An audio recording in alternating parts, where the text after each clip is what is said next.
Hello. We'll start properly. There's a camera over there. Which camera are you going to look down? This one? This one? That one? That one? That one? That one? Dual camera setup. We moved to a new technology age at the Killer Set Podcast. Very good. 2 camera setup. Welcome to the Killer Set Podcast. My name is Luke. It's been a fucking long time since I've done this. But I'd like to thank Lewy for coming on. Very esteemed guest, distinguished gentleman, mustache for the ages. Round of applause. One of the strongest mustaches in like the heavy metal hardcore scene. I would have to say. I want to shave it off, to be honest. Oh really?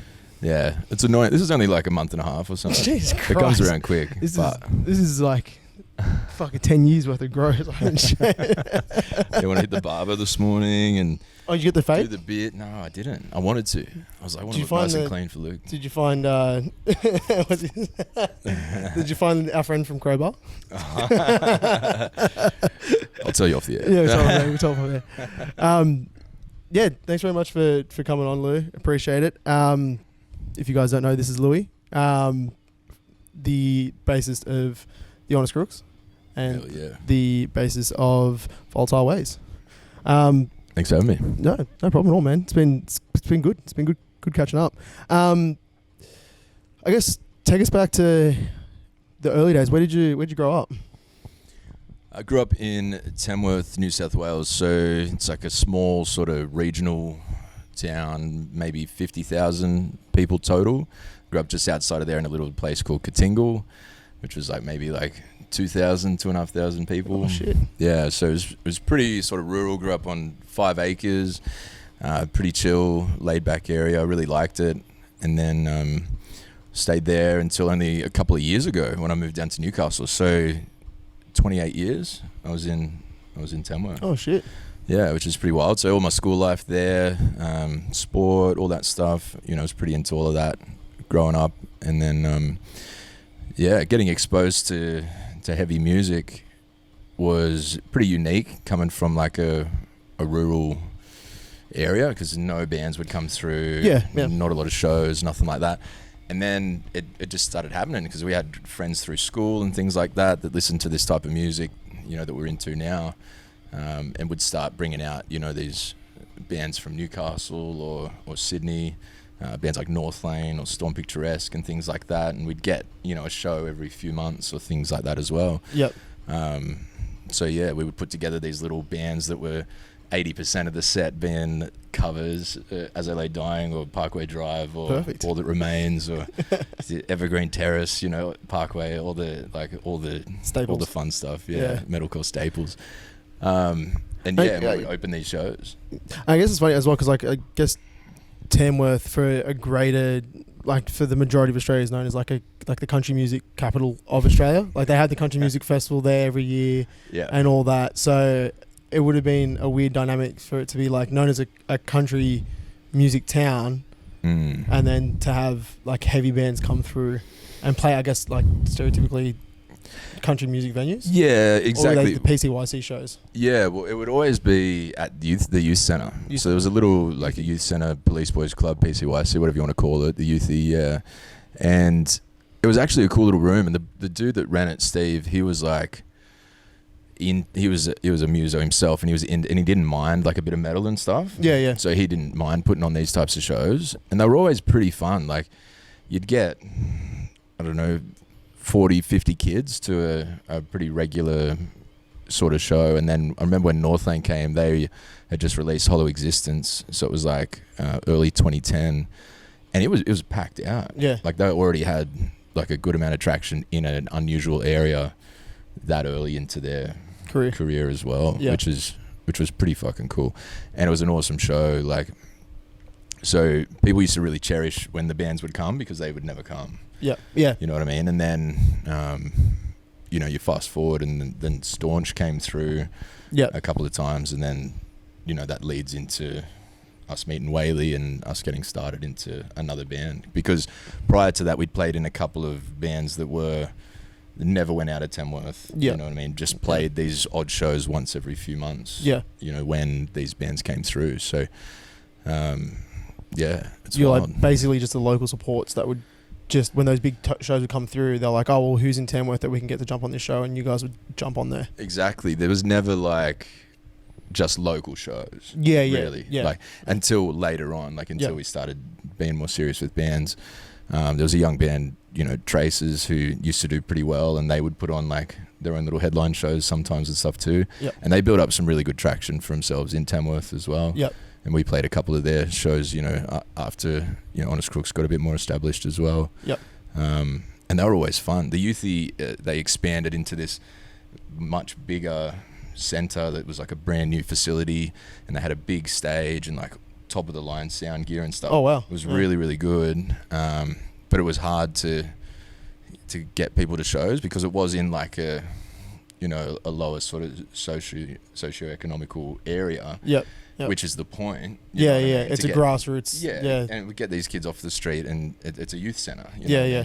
We're like, oh, no, people not coming here because we're playing a show. You know what I mean? Like, yeah. Like that's not the point. But it was really cool to have a fucking sick venue and them to be able to facilitate, you know, having these types of shows. Yeah.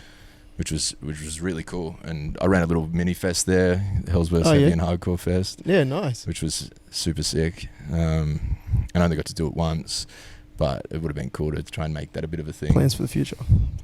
Maybe. Maybe.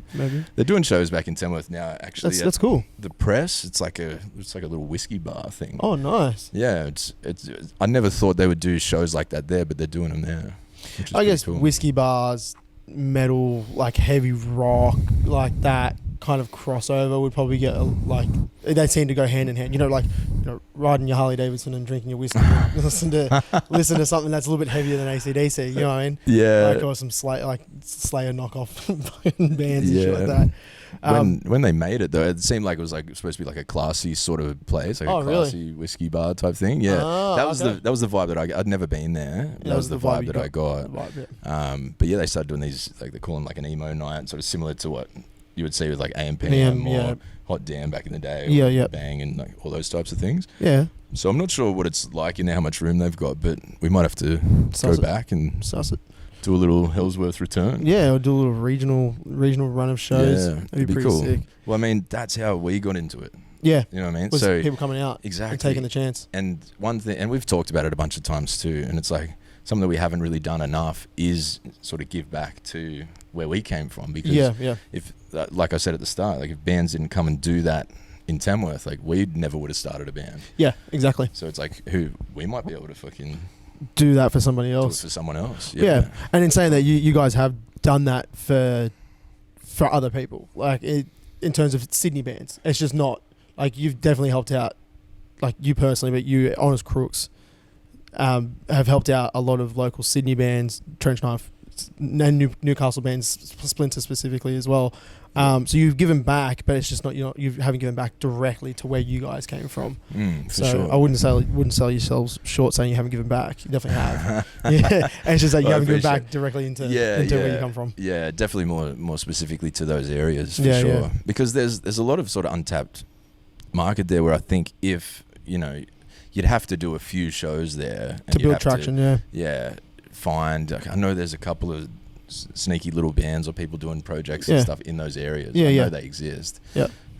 It's just, trying to get it moving again. And the first couple of times you might get 10, 15, 20, 30 people. Yeah. But if it's happening and more people find out about it. Yeah. That's the biggest thing, I think, in those regional areas is people finding out about it. Because like you said, there isn't much else going on. Like if you're not really into your footy and you are kind of into music, or even if you are really into your footy and you're also still into music, you're like, oh, well, there's something going on a Saturday night or a Friday night, something different, something unusual. Like let's go out and just suss it out and see what's happening. You know what I mean? You kind of get that general interest rather than it being like. Whereas in Sydney, there's things happening. Last year, even now, like you'll get multiple shows with bands of similar genres playing on the same night. It's like, well, which show do I go to? Yeah. Whereas in Tamworth, it's like, oh, bro, like there's a band coming through, and there's not, like you say, when you were younger, there's not another band coming through for 3 months, so you better make it out to the show because you don't know when they'll come back. 100%. So, yeah. And if you make it sick, they will come back. Yeah, exactly. Yeah, 100%. Yeah. Yeah. Well, mate, Tamworth's got lots of space. It might be room to make a little festival. We'll see. Get one of those flatbed trucks like they do in the country. One of those like movable stages in the flatbed. Yeah. Just put it in the middle of a paddock. Well, buddy Darcy from Splinter, he lives up in Tamworth now. Oh yeah, so I don't know how long he's going to be up there for, but tell him to suss it out. Yeah, I'll tell him to start organising. Well, I guess Unify's in the middle of a paddock down the middle of fucking Victoria. True. If they can do it in Victoria, surely we can sort something out for maybe we New can. South Wales. Surely. How did you get into heavy music? Like, what was your beginning? Were you like really into, like the rock, like that kind of heavy side of, like, I dare say AC/DC or something like that, and a move in across? Or was there an older influence who was like, oh, this is sick, listen to this? Like, how did it work out? Yeah, so it's a little bit of that. It's sort of funny, like even the age coming up to, like, just, as you were getting like dial-up internet. Like, I remember before we even had a family computer, we knew that we were going to get this thing called the internet, like, at home. You're like, what? And then my brother and I, we would write down songs that we'd want to download, like, as soon as we got the internet. So we had this like list of songs that we wanted.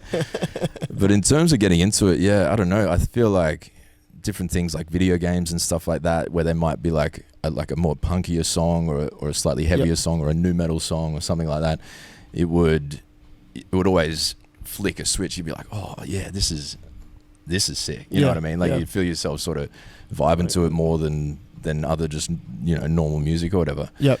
And then, through that, I suppose in high school, I kind of got into like emo sort of music and post-hardcore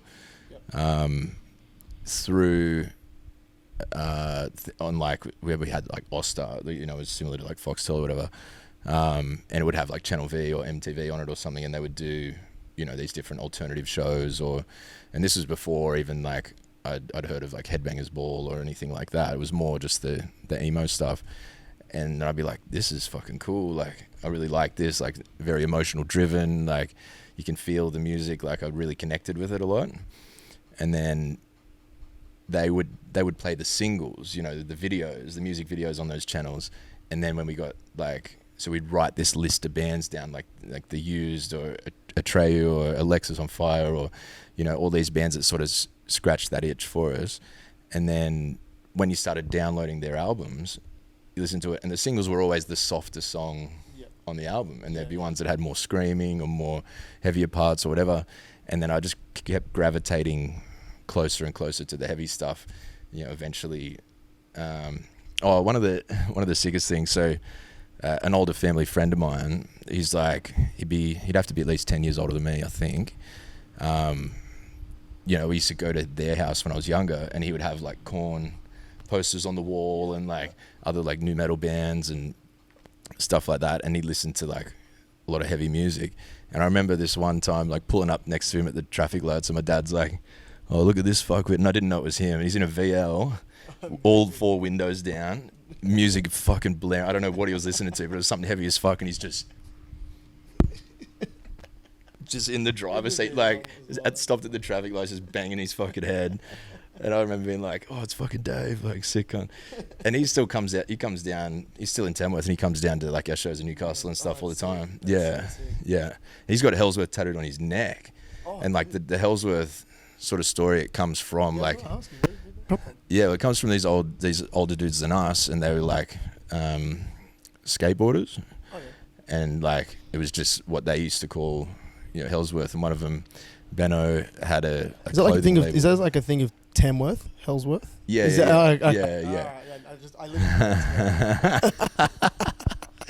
That's so funny. Yeah. So Benno, one of the dudes, he had a skate shop. I believe it's called Fresh Skateboards in Tamworth, and he had a clothing label called Slur Destructive, and it was actually pretty big, and like I'm pretty sure he sponsored like skaters and like motocross riders and different things like that over the years. But I remember they always had the sickest logo, and like all their shit was mad, and like if you could get your hands on like a Slur shirt, it was like, fuck yeah, this is sick. And all those guys they all called it Hellsworth, and I always just thought the name was mad. And I'm pretty sure I learned it like through Dave and like knew of these guys. And even Benno now, like he just bought some merch off us the other day. Like he messaged me on Instagram, and he bought a shirt that says Hellsworth across the front of it. Yeah. Yeah. You're like, oh. Yeah, and it was sick. It was like a full circle sort of thing. And he's come out to different shows before, and so he lives on the sunny coast, I think, now. And yeah, so he's been like super supportive, not like, oh, you jacked the name, fucking. Yeah, no, he's like take it and run. Yeah. It's like keep it going. Yeah, it's fucking mad, and it's just a fun little thing, and it's like we've been out at Tamworth as a band for a long time. Yeah. But it's cool to still have that connection. Yeah, for sure. Absolutely. Yeah. That's awesome. Yeah, so Dave, this guy I was talking about, who was in the car. Like one day, I was driving with my dad and Dave's dad. Like we'd left our house to go back into Tamworth or something, like, because we lived like 20 minutes out of town, and they got in and they found a CD, or they found something, and they were like, what is this? And they put it in the CD player, and I don't know how old I was, so this came out I think 2006, so I must have been like 14, and I remember they put it on, and as soon as it just started with a breakdown, and my dad and his dad both just started headbanging real hard, but like simultaneously, and I was cracking up laughing because it was so funny, because they're not into it at all. Yeah. But they just put it in, and it's like just got into it. Yeah, just headbanging, and I cracked up. But then like I was like, wait a minute, this is fucking sick. Yeah. What is this? And then we got home, and I like took the CD out of the car, and I went and ripped it onto the computer. Oh, nice. And it was Carpathian. Oh, and I was like, Carpathian? And I was like, what is this? Like, and like downloaded it. Yeah, there's nothing to lose. There's a poster of it on the wall just over there. Oh, fuck yeah. So Carpathian was like the first. It was like the first kind of like mosh metal, like, you know what I mean? Like I'd listened to like post-hardcore and some of these like lighter side of, you know, metalcore back then. But it was like the first, like they had like proper mosh parts, and like heavy breakdowns and like two-step riffs, and I was like, damn, this is sick, you know what I mean? And then all just through that, then MySpace, you know, gradually getting heavier each time, discovering like deathcore bands like Whitechapel and Suicide Silence and stuff like that were just straight heavy the whole time. Yeah, and I just kept just doing that, and climbing, heavier and heavier and heavier, but at the same time still enjoying and appreciating the stuff that I always liked coming up. Yep. And then you know, only later on discovering like some of these sick old school death metal bands that deathcore wouldn't exist without, you know what I mean? Or these sick old hardcore, and even now, man, like still there's bands I've known of for well over a decade that I just haven't given the proper time of day to, not for any reason, but just like, oh, I'll throw this on and check that out. And then you're like, what the fuck? Like this came out in, you know, like All Out War for Those Who Were Crucified. It came out in 1998. Yeah. And you listen to it and you're like, if someone released this today, it'd be fucking hectic. Yeah. You know what I mean? Yeah. And it's been out for, was that over almost 25 years? And I was even showing Brock, you know, on the drive down, and I was like, there it is, Brocco. He's like, what? And I was like, riffs have always been sick.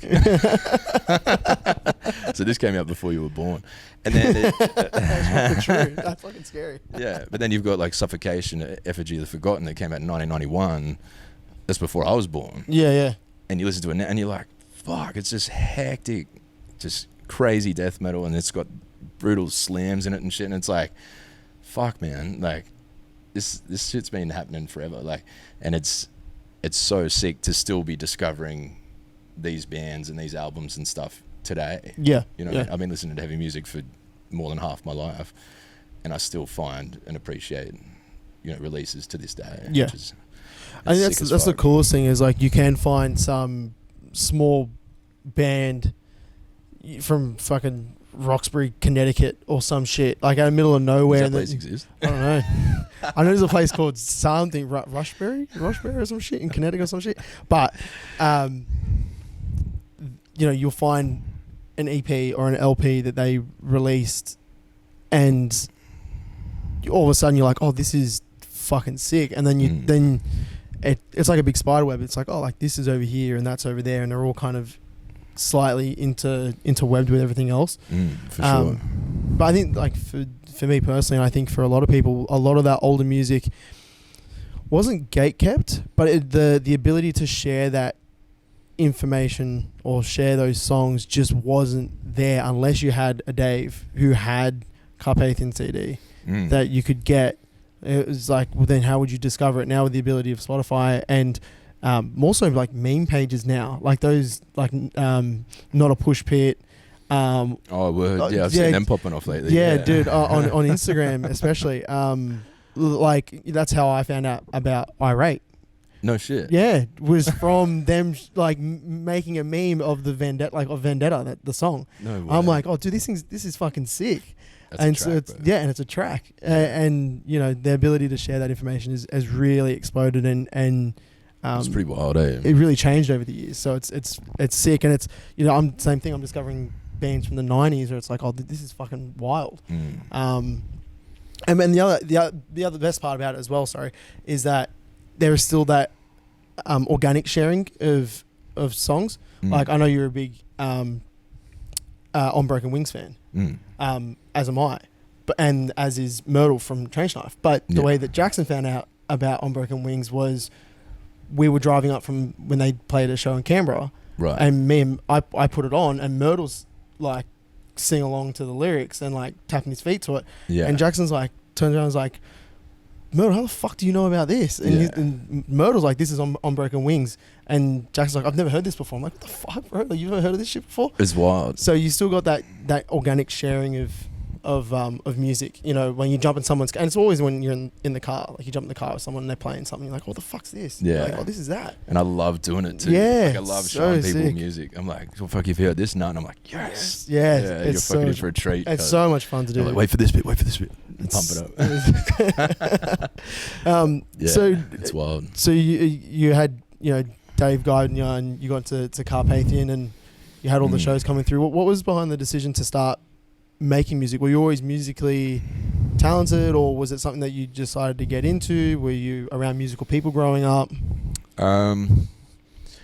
I obviously, like, mainly the heavier stuff made me want to join a band or make a band in that style. Yeah. I remember, like, as a younger kid, like air guitaring and mouthing lyrics and stuff, like listening to these music and like imagining myself playing on stage. It sounds lame as hell, but, but I remember doing it and being like, that'd be so sick to do one day, like, and so I always wanted to do it. But when I was in high school, I played the saxophone, which was pretty lit. That's mad. A lot of people probably don't know that, but sax. It was sick. My brother used to play the drums, and then I gravitated towards bass. And bass and sax, went together pretty well. Yeah. I had another mate that did the same thing. He was a sax player and went to bass. He actually lives in Sydney now, and he plays in a band called Arafura.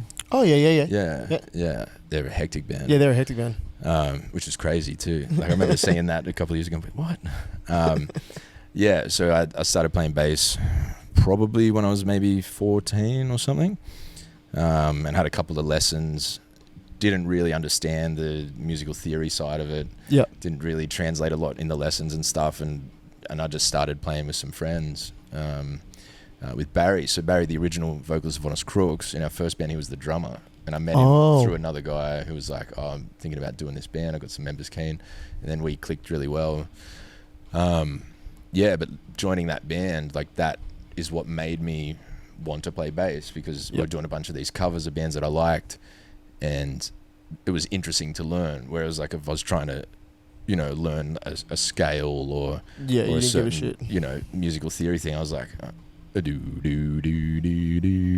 like, that's boring. Let me play a riff. Yeah, exactly. Let me play a riff, or let me play like a fucking chunky fucking bass line. Yeah, exactly.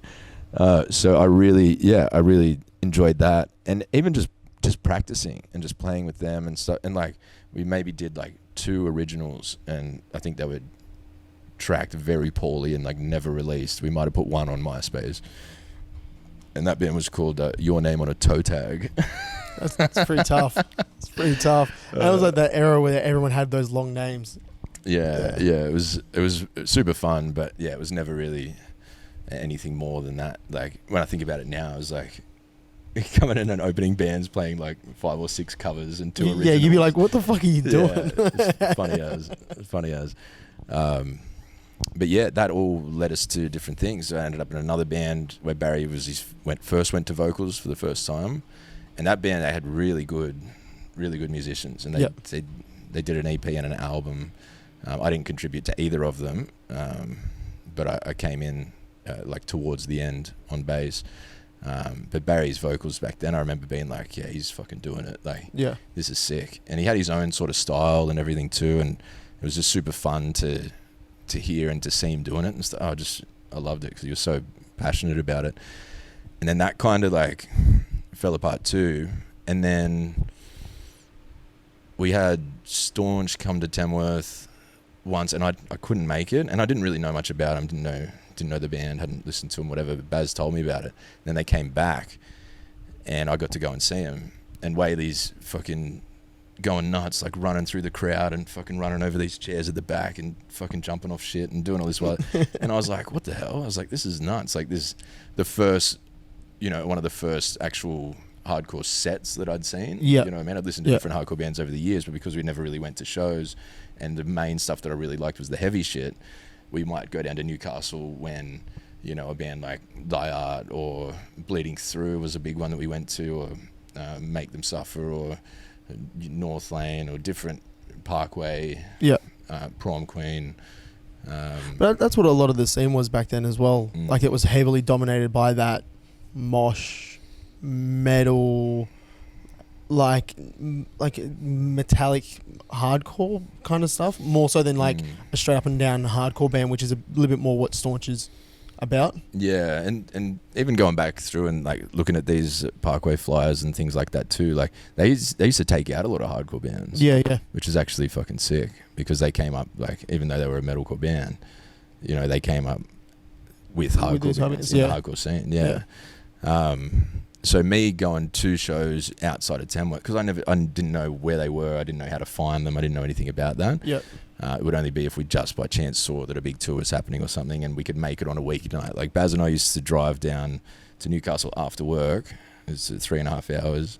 Go to the show, drive home. We'd get home at like 2 or 3 in the morning. Go to bed for a couple of hours, get up and go to work the next day. Fuck, that's rough. Like just to go to the show. Like, I just wanted to go, like, because it never used to happen. So anyway, so we've seen Staunch, and then Whaley was just the nicest dude ever. Like, he was super friendly, introduced himself, like, oh, you guys are Mad Con, 6 for coming out, like, whatever. Like, I put on shows. At this time he was living in Muswellbrook, not even Newcastle. Yeah. So Muswellbrook was like similar, probably maybe half the size of Tamworth. Yeah. In between Tamworth and Newcastle. And he's like, I put on shows at this hall, every now and again, like, get in touch with me on social media and like come down and check him out. Like, we get cool bands through and stuff. And I was like, sick. So we started doing that.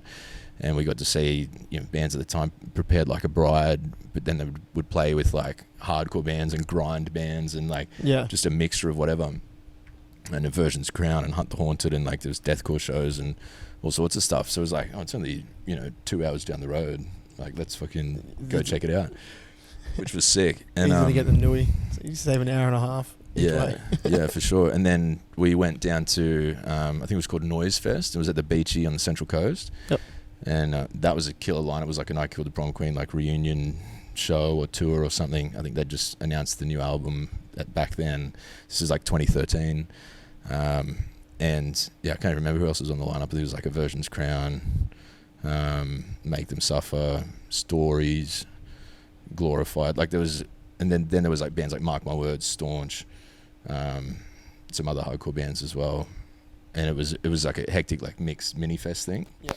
And then we met more people through there and whatever. And then at the Prepared Like a Bride show in Muswellbrook, this band called Alignments opened, and we'd seen their vocalist Lewy at different shows like Mosh and Hell Hard and shit. And we're like, oh, this kind of sick. And because he was only a smaller dude, but he was just didn't give a fuck. He was just killing everyone.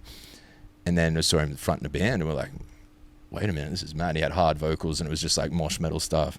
And after that set, it was on my birthday as well. It was the 3rd of January. In the car on the drive back to Tamworth, I said to Baz, I was like, we got to start another band, bro. And I was like, we got to sound like that first band. Like, that shit was fucking hectic. Like, and it was just so sick. And like the feeling I got watching it and seeing everyone pitting and stuff, I was like, I just want to do a fucking heavy band. Like, let's do it. So I owe a lot to Lewy. And he's now singing in a band called Blind Eye. So he didn't do anything for a long time. He's singing in a band called Blind Eye. And we've put him on a few things now. And it feels good to sort of like return the favour a little bit. Yeah, for sure. Now that he's doing bands again. And like, there's so much full circle stuff. Like I remember him introduced me to so many more like hardcore bands that are massive that I hadn't heard of. And also like a bunch of obscure bands too. And like he showed me Harm's Way. Oh, true. And then, you know, fast forward 6 years later, we're touring with Harm's Way. Yeah. You know what I mean? And it's like, what? And he's come to the show, you know what I mean? It's like, bro, like I wouldn't have started this band without you. And now we're supporting a band that you showed me fucking before I was even in a band. Like, that's nuts. Yeah. So I owe him heaps. He's a fucking sick cunt. we're really good mates. Yeah. To this day. So, and they're opening up the Newy show on this tour with Cruelty as well. So, oh, fuck yeah. Yeah. So that's pretty much how it all happened, man. I know it's a bit of a long-winded. No. That's why I get you to come on, mate. You tell us the backstory, because you know, when I first started going to shows, you know, it was like Crooks and Life's Ill, and you know, Justice was still kicking around the local circuit like this. You know, early days they'd probably only just dropped Drag Through the Dirt. It was just before they dropped Drag Through the Dirt. Yeah, and it was always like, oh, you know, seeing you guys play and seeing all the bands play and stuff, it was always like, oh, this is fucking sick. And part of doing the podcast was to find out how these bands got started. You know what I mean? So for sure, that's why I appreciate you telling us the long-winded story, mate. There's no such thing as a long-winded story. It's just a fucking story. It goes for there's so much stuff. So it goes forever. Like even how we met Broads, same thing. Him putting on shows in Sydney. Yeah. He put us on, you know, our second Sydney show, I think, and then like we meshed really well, and then he kept putting us on Sydney shows, and then would house us at his place, and like just be the biggest fucking legend, and we just clicked really well. And then again, 12 months later, he's playing in the band, filling in on a show that he had half an hour to learn the set before we left to go to the show. Jesus Christ! And then a week later, we're like, "Do you want to do our first tour with us?" Yeah, you know what I mean. And then it's fucking crazy. So what was on his Crooks' first show, and what was the original lineup? So it was you, Baz Morgan. Yeah, me and Baz. We had Jack Duncan on guitar. Yep. And Jesse was the original drummer, Jesse Green. Yep. So he played through with us right till 2020. Yeah. Which was pretty sick. And the first show you guys played, was that a local Tamworth show? Yep. Yeah, it was at the Youthy with a band called She's Taken Empires from Dubbo, which is another like Western Tablelands, like super rural country town. Yeah. And they used to come to Tamworth every now and again too. They were kind of like a metalcore band. Kershaw was their guitarist, who ended up playing with Justice for a while. Yeah. Oh, that's cool. So She's Taken Empires. There's another band, I think they were from Orange, I can't remember their name now, but their vocalist now is in a band called Infested Entrails, which are like a hectic slam band. That's fucking mad. That are really fucking good. I'm pretty sure they're still doing stuff, but I can't remember the name of his other band. They were kind of like a heavy sort of metalcore band. Yeah. And then I think it was Traces. Yep. Or it could have been this other band called Snapback that were playing at the time. And then we opened. Yeah. I've got the flyer somewhere. That's all right. And how long did it take you guys to get out of Tamworth? Like to start playing shows outside of Tamworth? It was only a couple of months. Yeah. I think our second show was in Armidale with a band from Newcastle called Rivalries. Yep.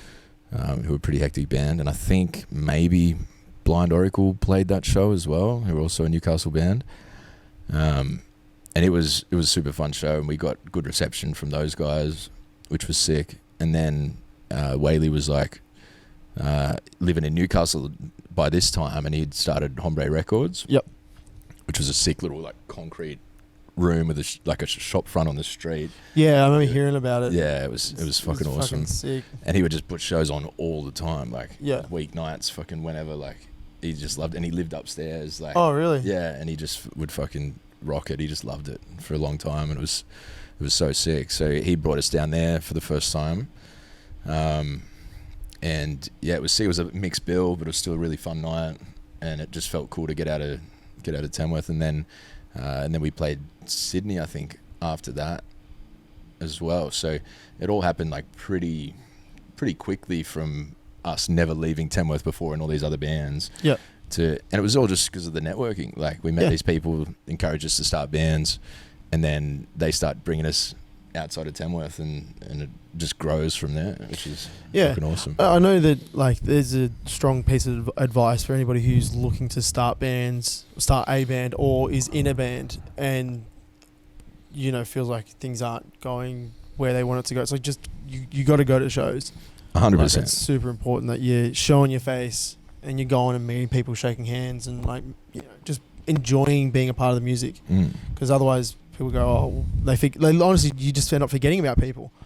Absolutely. It's like, it's super important. I've always heard that getting told to a lot of people, like, just go to shows. Exactly. And that same thing with how we met the Splinter guys, the Trench Knife guys, the Scorn guys, you know what I mean? Like, we've all met them through being at shows, getting introduced to them at shows, and then you see them and they're all fucking going hard in the pit, and they're buying merch, or they're doing whatever, and they're being friendly, they're being nice, they're like, and they're keen, they're hungry, they're young, and they're like starting bands and they're making music. Like it's fucking awesome. So wherever we can, like if we're booking our own shows or booking other bands' shows or whatever we're doing, like if we could put them on, absolutely. You will, yeah. Absolutely. Because they're into it, they love it. And what's going to encourage them to stick around is playing shows. And getting opportunities to play shows and stuff like that. Yeah, 100%. And also like feeling like they're not treated, like being treated as equals, you know what I mean? Then it's not like, oh, you guys are just the new band, like you guys are just the opener. It's like, no, you play on the same stage, like whether you're the opening band or the headlining band, doesn't matter. You're still fucking a part of this scene, you're still playing this type of music, like still sharing backline and stuff like that. But they're the shows that we book, and that's the shows that we like playing and that we want to play. Like nothing wrong with when you get the chance to support a bigger band or something and you've got to bring separate backline or whatever, like that's normal as well. But when we're doing these smaller local shows and putting just locals on, like it's cool to be able to sort it all out for them and help them out. And then they've saved our ass now too. With a recent show we did in Scorn of Emilly. Scorn supplied a drum kit for the show and that kind of thing as well, which was super helpful and sick. You know what I mean?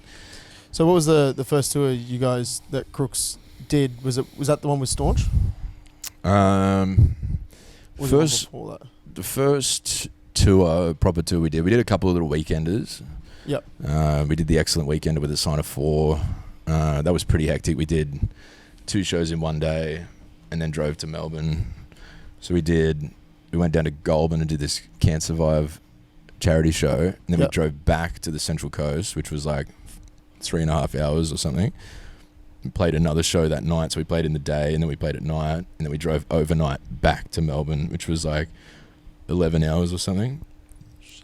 And then we got there at load-in for the show the following day. And that was like the first time we'd been to Melbourne. Been out of state. First time we did like an interstate run, and we just fucked ourselves completely to do it. But it was sick, and we got to play 4 shows in 3 days, and like had the sickest time ever, because that's what we like. We want to tour, we want to play shows, we want to play shows interstate, we want to do as much as we can. So it's like, let's fucking do as much as we can. It was only shortly after that, maybe it could have been maybe later the next year. So I think that first weekend it was like maybe October or November or something. Then we did our first tour, I think October 2016, and that was the one that Brody jumped in for his first tour with us. It didn't have a name, but we used to jokingly call it the East Coast Slam Down Tour, but it didn't have a name. It was just this sick, Will Rudland did this sick design of like a skeleton in an Adidas tracksuit, like Duncan a human head in a backboard that was exploding, and I just thought it was the sickest like flyer design That's ever. so fucking sick. Yeah, and that was with Overlord and Cast Down, and that was just one I booked myself. Worked a little bit with Gerb. He used to play in Cast Down as well, and he had like Outlier bookings or something. Yeah, and so we booked that run ourselves, and it like went pretty good. You know, for our first headline, we were like, we're not really getting these shows. We're not really visible for these bigger lineups because we're based in Tamworth. Yeah, exactly. The shows don't come through Tamworth, but we're not a local act in any other city. Yeah.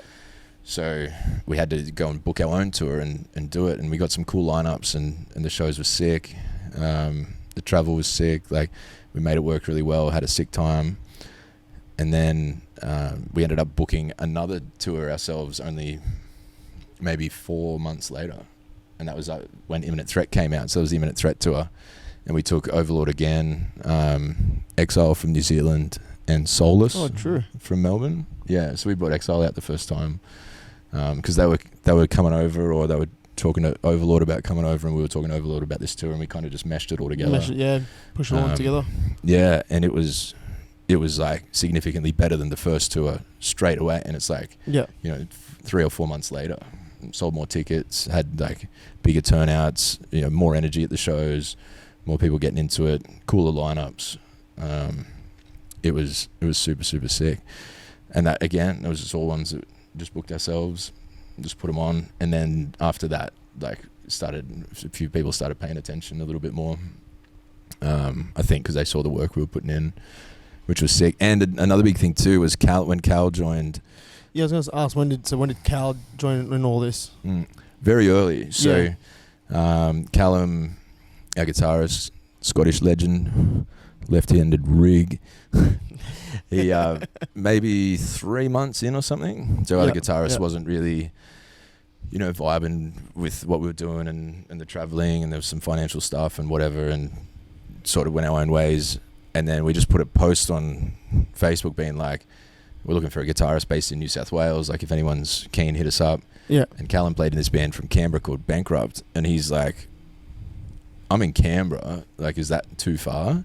In my head, I was like, yeah. It's 9 hours away from where we live. But it's still technically inside New South Wales, you know what I mean? Like, where Canberra is located, like, on the map. It's like a technicality. Yeah, and I was like, New South Wales.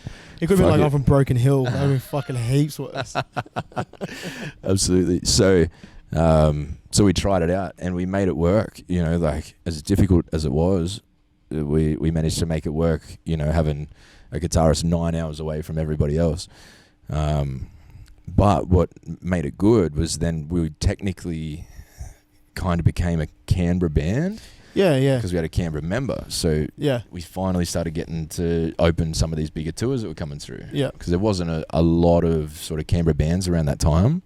Canberra used to have a killer scene from what I've heard, and then it kind of died off a bit.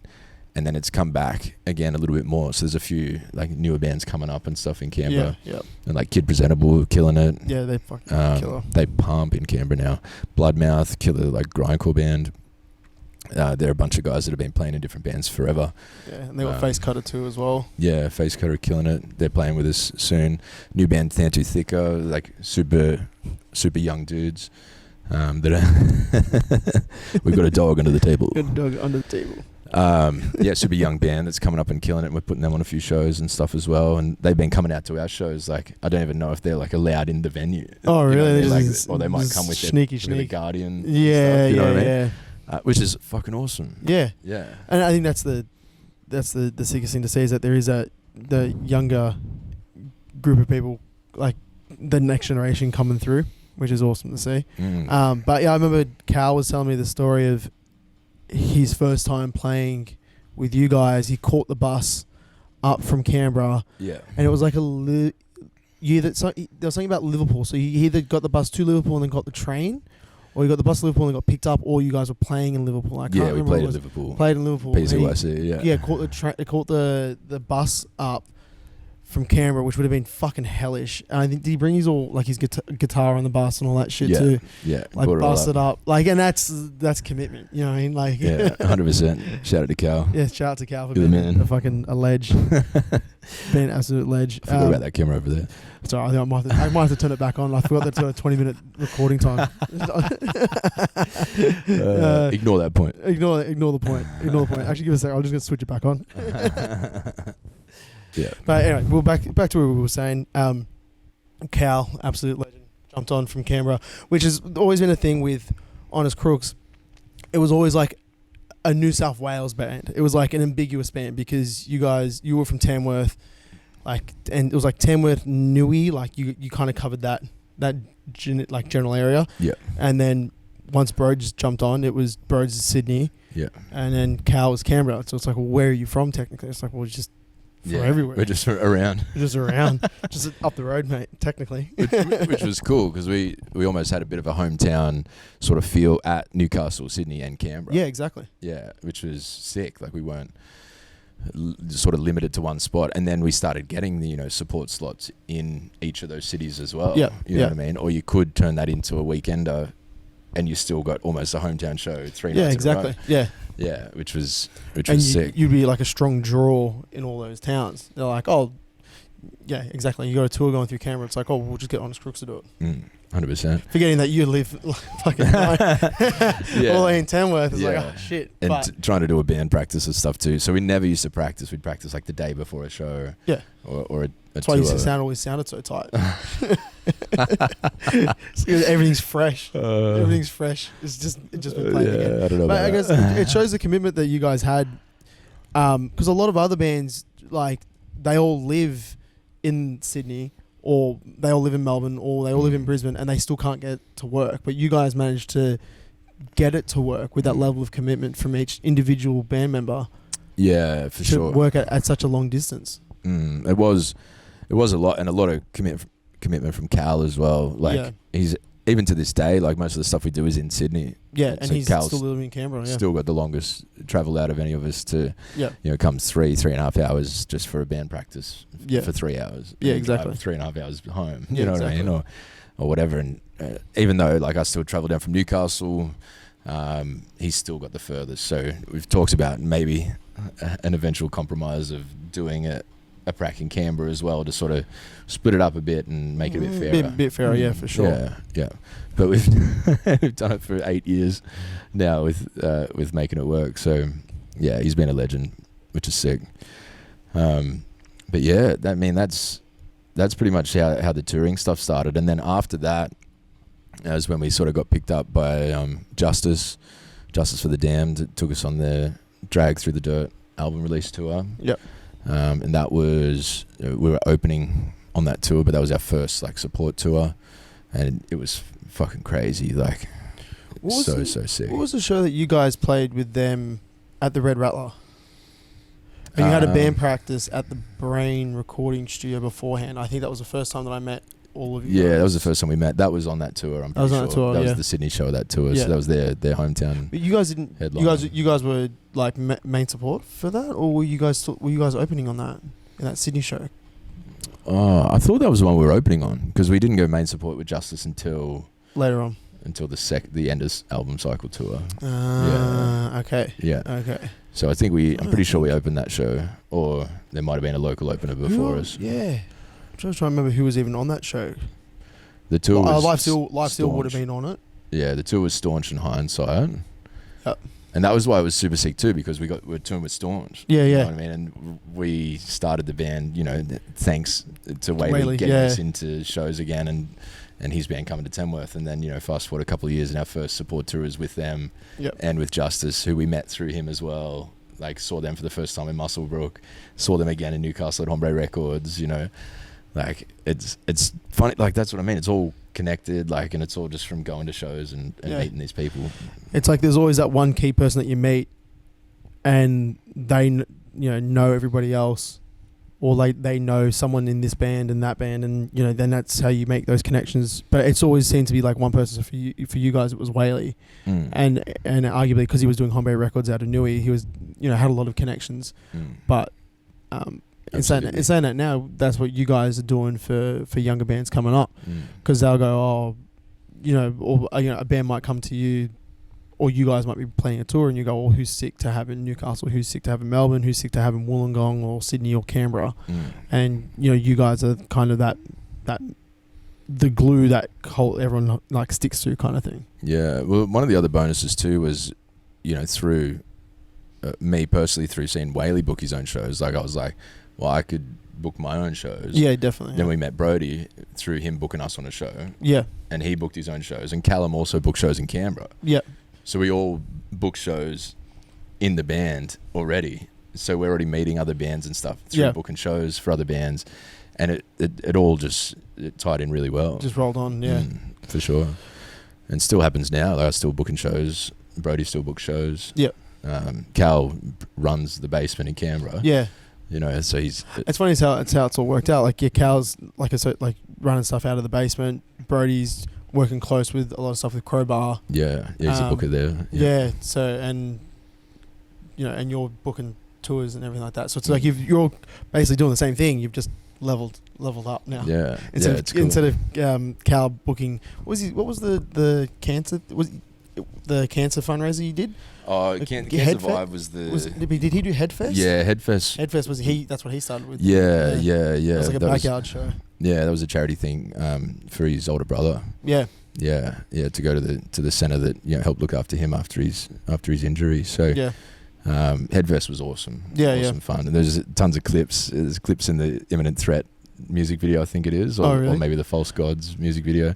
It's like a backyard show. Yeah, there's people like swinging ladders around and doing wrestling moves on each other. Did Rudsy film? I know there's like some film that Rudsy did of that. So that would mean bring back backyard shows. They're funny. Watching Rudsy doing that to going to LA with speed. Yeah, exactly. And that's it. That's the craziest thing. So is sick. Like, but he would still go and do that. When he's home, if you were going to film a backyard show, he'd be like, "Fuck yeah, let's go." Turn up, and he would just magically turn. Like he'd get off a plane and just end up there somehow. Yeah, he'd just walk in to the camera. He's like, "Oh, good go, fellas." He's a man. So that was killer. And then I think we ended up doing the tour with Alpha Wolf, January 2018, I think. So the Justice one I think was 2017. And then we did a tour with Alpha Wolf January 18, and then we did our own headline tour for the Suffer release in 2018, maybe around March, April, I think it was. And that was the one that was like, all right, people are actually paying attention. Like, we moved some really good tickets on that tour, and we had a fucking killer lineup like every show, and it was a good mix too, of all sorts of spectrums, from like straight up hardcore bands to mosh bands to metalcore bands to deathcore bands, like massive mix on each show, and just the lineup was killer. It was like a Partey, Cast Down, Underminer, and us. You know what I mean? It was like sick. Like in that tour package alone, there's like every band in a completely different genre that all works together. They all work together. Yeah. Yeah. So that was awesome and really humbling. For that one again, a tour we booked ourselves, like to be successful enough to be able to pay all the bands and keep money for ourselves at the end of it. Like. It was surreal. Like if we can get our money back, that's the dream. Yeah, exactly. You know what I mean? But to get anything extra is insane. So that was 2018, and then just keep going from this there. Is rolling on from there. And it is the dream. I think a lot of people have this idea of touring where it's like, I guess it's like what a lot of people don't understand is like, you're literally just doing the overnight drives. Like you're in the van, like no one's making any money unless you're selling a bit of merch. And even if you are selling merch, like then you just got to put it into fuel for the van to get to the next phase. So it's like it's not nowhere near as glamorous as what people think, but what it is, and it probably is more than what people think. It's a lot more fun than what people think. Because you say, you're going to sit in a van with 5 other dudes and drive to Melbourne. Everyone's like, why would I do that? And it's like, because it's fun. Like it's like the most funnest shit that you can do. And it's all those little, those crazy stories that happen along the way. And then 100%. You might get a one night off in Melbourne or, one night off in Sydney and everyone has a good time and you're like, oh, this is sick. Yeah. So it's, the joy of touring is the experience. It's not, we actually got to make money on this one. Yeah, absolutely. big one with Crooks too is because we're all so far away from each other, is when we go onto it, that's like when we're hanging out. Yeah, exactly. Like we don't really hang out because we're all so live far in different fucking places. So we see each other at prac, but we're there to do band prac. We might get a feed after or something, but when we go on tour, we're all catching up with each other. Yeah. Because we haven't seen each other for, a couple of months. I haven't been able to just sit down and have a conversation with them for months. So a lot of the time you're not even playing music. Yeah. You're just talking shit. Yeah, exactly. You're in the van, you're like, oh, there's this fucking band that I saw, like that I heard, like check this out. Yeah. And someone else goes, oh, this is, let me cue something up on the thing, or let me throw this CD in, or whatever. Yeah. You get that opportunity to, share ideas and have fun and catch up with people. Yeah, 100%. And it's the best thing. You get to fuck around and, people are trying to sleep in the van, people are having a conversation, someone's trying to drive, like, it's all just the joy of being in the moment. I'm the driver, bro. You I'm the captain. Trucker cap on, arm out the window, cruise along. I actually love it. I'm a shit passenger, so yeah, I got to drive. I enjoy same. I enjoy driving because it gives me something to do, something to focus on. Otherwise, I just sit there and look out the window. I'm like, I'm fucking bored. Yeah, 100%. I can't keep doing this. It's like, when's my turn to drive? Because like I get to do something. Yeah, straight up. It's a ton of fun getting to do it, and being able to eventually get the chance to do it with bands that we'd listened to forever or looked up to for a long time. Like the Antag one was a big one for me, because they were a band that I'd travelled to see like a few times before, and a band that, I remember, the very first breakdown compilation fucking YouTube video I ever watched, had an Antag breakdown in it, These Cities Our Graves. And then I remember, getting an offer to be a main support on a tour with them, in 2018, and then going there and they're playing that song on the tour. You know what I mean? This is fucking wild. Fuck, like I swear I heard this when I was like 14, 15, on a breakdown compilation video on YouTube. That's how I used to find my music, man. Yeah, because I didn't know where else to find it. Or MySpace top 8s, I'd find my music on YouTube too. Just like suggested. I could be like, Bullet for My Valentine suggested, then something else, and something else, and something else, and find it that way. Exactly. So it's fucking pretty crazy to have it come like full circle like that. And then I already told the story about the Harm's Way and Lowy thing. Like he showed me that band, and then 6 years later we're touring with them. Zubalba, Cal, Whaley showed me Zubalba. Yeah, because when I said we're going to start a band, I was like, it's going to be like sort of like heavy mosh with like hardcore parts. And then he's like this, and he sends me Zubalba, like Cold, the music video of them at like the house, and I was like, nah, but this is fucking sick. Like I was like, I've never heard this before. Like what the fuck? I was thinking more like a band like Demolisher, or is it more in the vein of something like Shinto. Like a heavy mosh band. And then I was like, this shit's fucking hectic. And then later find out that Callum's favourite band is Zubalba. You know what I mean? Like, because he wasn't in the band then. This is before the band started. Then it all came full circle. Yeah. So, and then we've got a lot of influence, from them in certain parts of the writing of the new material as well, which is crazy how it all fucking comes together. But, so getting to tour with them, last year was fucking cool as hell, and they were the biggest legends. Trying to think of the other ones. Obviously the Justice, the full circle with Justice as well, going from opening the Drag Through the Dirt tour to being main support on the end of that album cycle tour, and then fast forward a couple of years and they're bringing out Kublai Khan and Sanction from the States. Like astronomical, to be able to bring out anyone from overseas, let alone like two of the fucking sickest bands that are coming out of America at the moment in that sort of style of music, and then opening that show, and in these crazy venues that we've never even looked at before. You know what I mean? And the shows were all fucking sick, and they were all the biggest legends. Like it was surreal to be able to do that, not only with our mates who we've toured with before, but then with these fucking to get the opportunity to play with those big internationals that we've listened to forever. It was fucking so sick. And then now, us being able to bring out Cruelty from Japan, for the first time, our first international band. I mean, Exile were New Zealand, but that were sort of rooted in Australia a little bit through their connection with Antag and stuff like that too. But yeah, it's crazy to see that we've got, you know, our small version of bringing a band from overseas as well.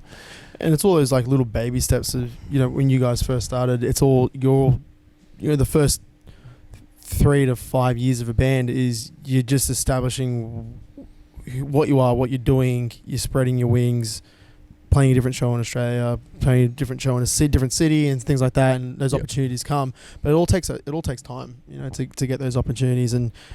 But once you start getting the momentum, then it all seems to start coming a little bit faster. So it's sick to see you guys do it. What's been your highlight tour? Was it the Suppoert tour? Like, what's out of the tours that you played, what's the one that you've been like, oh, this is like your favorite? I'd probably say the most recent one, the Justice one, probably just because of the lineup. So we'd got to play with Kublai almost every time that they'd been in Australia, or got to hang out with them, you know what I mean? And then we'd already done the 2 tours with Justice. Yeah, and the crew, you know, Rudsy, Griff, Elliot, you know, we knew all the people on the crew. Yep. The only people we didn't know were Sanction, and as soon as we met them, they were the biggest fucking legends ever. And it was like, well, this is perfect. You know, it's like we're traveling with our friends, but also playing the most hectic shows in these massive venues. That whole tour itself was surreal and probably, you know, the favourite, even though it is the most recent one. The Harm's Way one was also really sick, because of how good the shows were. Yeah. Newcastle especially, for us, like Invasion Fest 2017, like held it down as my favourite show for a good couple of years. And then a show with Harm's Way at the Hemo.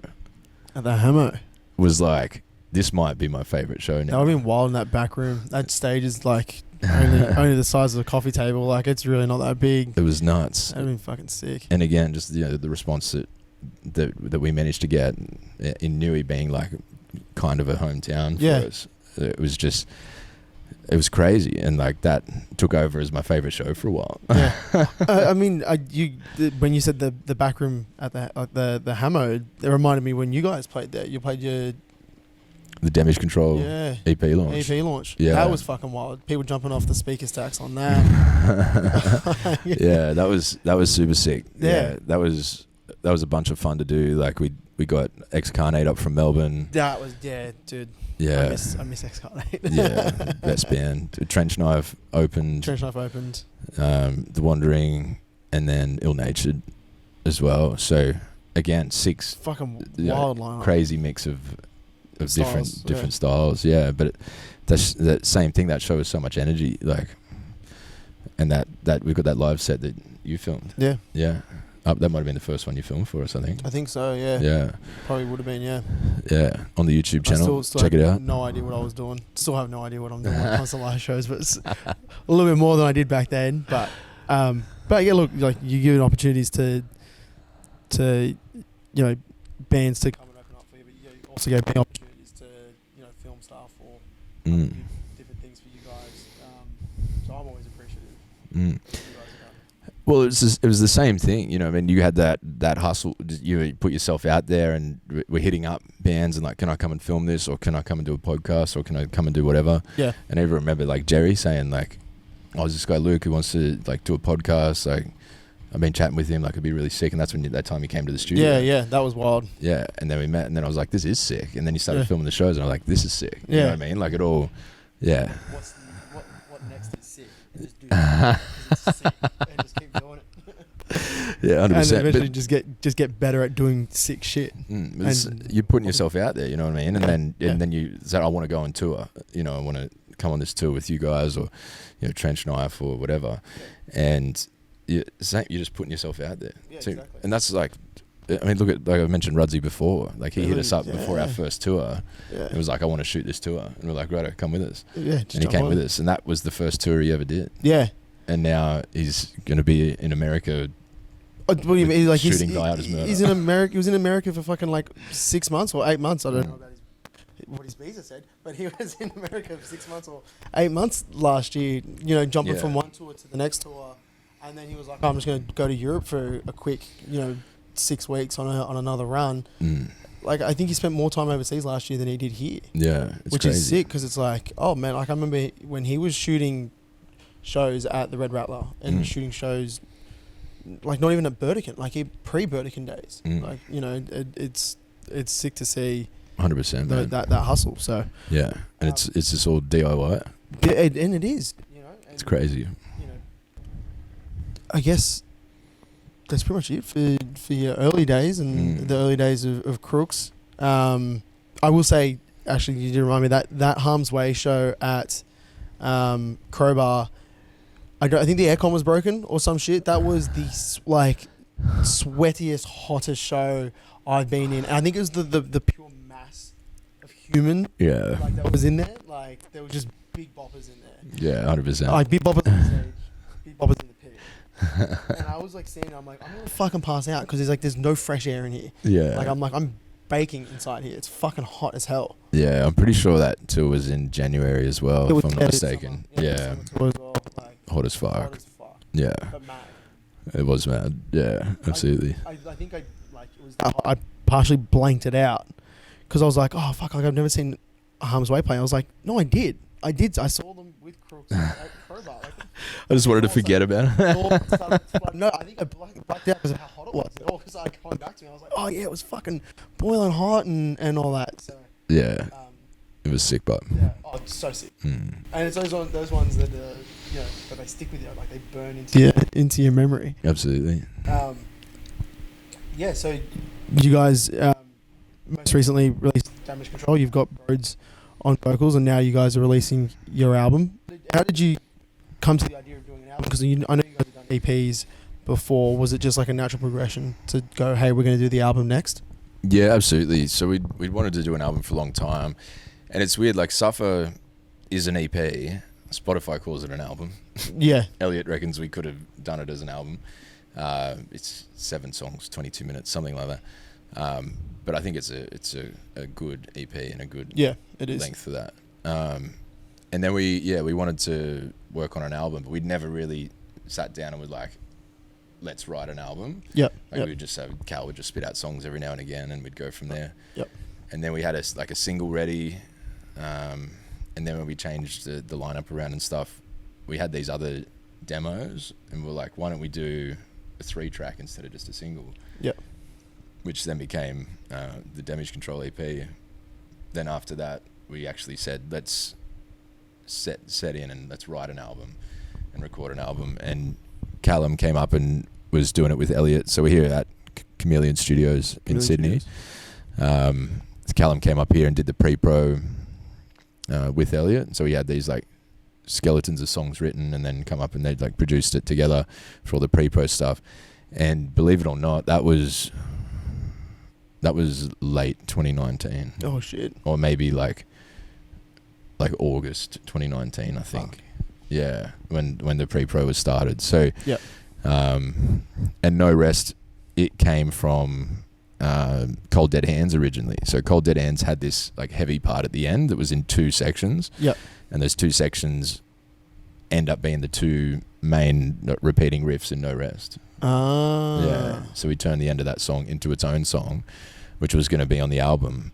But we ended up just doing it as a standalone single because of how long the album took, all the COVID stuff and all that sort of thing. So, these songs have been written and structured and you know, ready to record since the later side of 2019. Shit.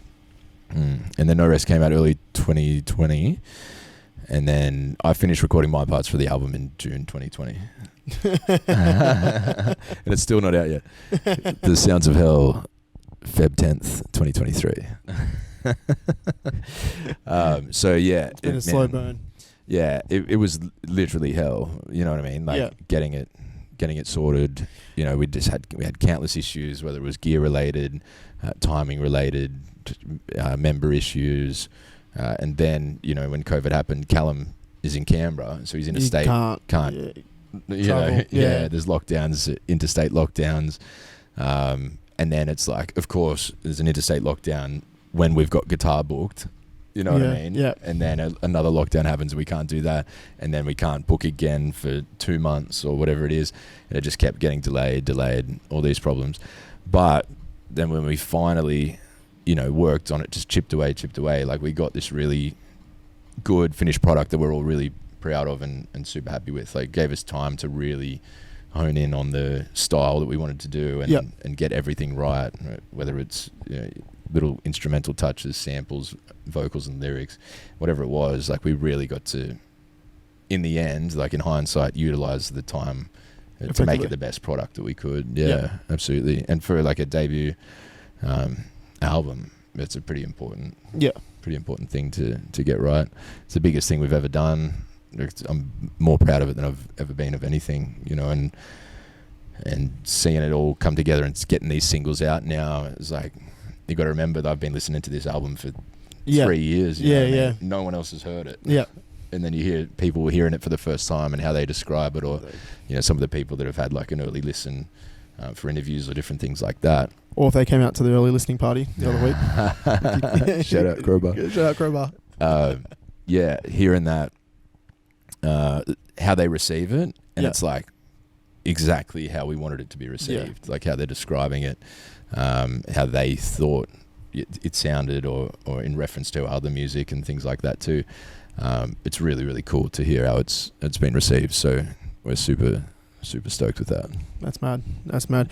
Was there a lot of change in terms of songs? Like, did you guys have basically like a list of songs that you were like, all right, this is the album, and has that changed, or has it kind of been set in stone from the get-go, or have you had songs that you've been like, nah, this, like, we don't want this at all anymore, and completely gotten rid of things?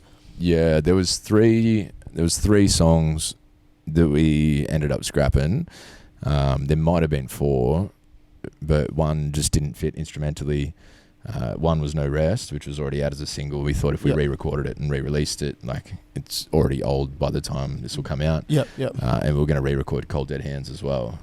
But then thematically it didn't fit with the rest of the content on the record. But we just really liked that song and feel like it kind of fell under the radar to a wider audience. At live shows, that song goes off more than any of our other songs. But it hasn't even graced the top 5 in like our Spotify or anything. Yeah, it's got like... It's a deep cut. Yeah, it's got 30,000 less streams than the second song on there. Oh, really? You know what I mean? Like, and it's only a 3-track. Yeah. But when we play it live, it goes off more than any of the other songs. So it's like... Imagine if like people could find it or notice it, but they obviously do. But I just feel like that song should have popped off more than it did. Yeah, I don't know why. I'm really proud of it. I like the song. Yeah, for sure. But it's good to have those songs where you're like, oh, like you're like, if you go to a different city, or say for example you go overseas, and you see people that know that song, you're like, oh, like like you know which ones. Like, you're like, oh, you know which songs are fucking sick. Yeah, like, they're all sick, but you know what I mean? You know those deeper cuts. 100%. Yeah, and I don't know how it's only happened, you know, over the last sort of 12 months or so, probably obviously because we didn't play shows for a long time as well. Yeah, it seemed like when we come back on these couple of recent tours, like that's the song that's been popping off. So that's pretty cool because stylistically too, it's probably closest to what we've been doing on the album. Sick. Compared to our other stuff. Like, it's got a bit more of a metallic element, and then a bit more like sort of melodic sections. The big sort of like the pitched yelling sort of vocals towards the end. Like, it's just a bit more metal driven than our other stuff. And that's definitely the path we've gone down on the album as well, which is sick and been heaps of fun to try because it's different. Yeah. And it's weird. Brody and Callum, you know, they probably come up more through metal than someone like myself. So hearing, but they came up through different styles of metal too. Yeah. And Callum really loves like black metal and like Cradle of Filth and Behemoth and like even those more sort of unusual sides. And then he likes the really aggressive stuff as well. Some of the really melodic black metal, Patushka and bands like that. Brody's like fucking Pantera and Slayer and fucking so and you listen to it and you hear those elements though come through. There is these like sort of black metal, like, you know, evil sort of chord sections, and then there's a couple of, you know, string skipping, like, thrashy riffs. Yeah. And then you've still got your heavy mosh parts as well. So it's really came through as like an overall combination of everyone's influences. And everyone's flavour. Yeah, yeah, which has been sick. And it's good to have a larger sort of catalogue of songs to be able to do that over as well. Yeah, on the album. So it's cool. It's metal. It's metal as fuck. I want people to hear it. Yeah. Yeah, honestly, can't wait for it. It's gonna be sick. Yeah. And obviously with the album, you guys are touring it in Australia. Mm-hmm. You brought out Cruelty. How did you guys get linked up with Cruelty? Because I'd heard Cruelty a couple of years ago. Not because they recently just released EP as well. They did a split. They did the split. That's what it was. Yeah. Yeah. So they did the split, and then they had a single just come out. Yeah, and then they had some stuff that came before, but I got into the record before that. They had like a feature from The Godfather as an intro to one of their songs, and I was like, oh, this is like a sample. Yeah, sample, and I was like, yeah, this is sick. But how did you guys get into Cruelty, and how did you connect up with them to come play Oz? I can't remember exactly where I first heard them. It was just through someone sharing it around. Like, I don't know if it was like, James Cooper or someone like that.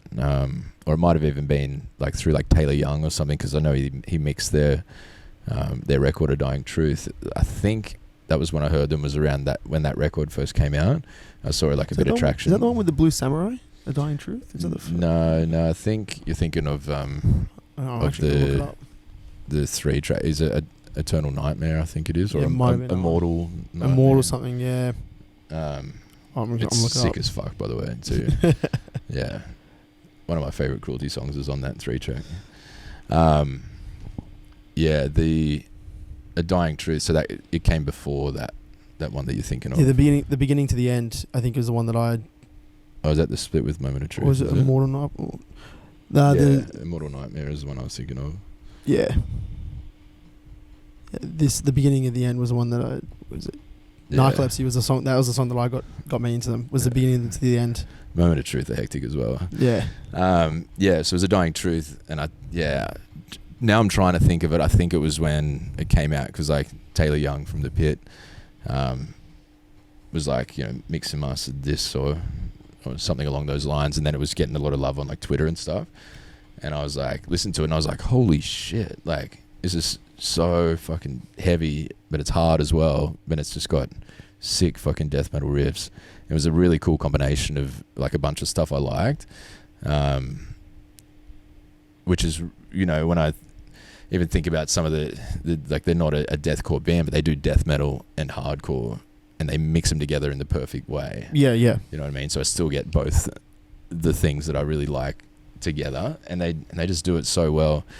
And I was seeing like little bits of them. I think Jesus Piece played Japan, and there was like videos of members of Jesus Piece like moshing to Cruelty and stuff, and I was like, this band's fucking sick.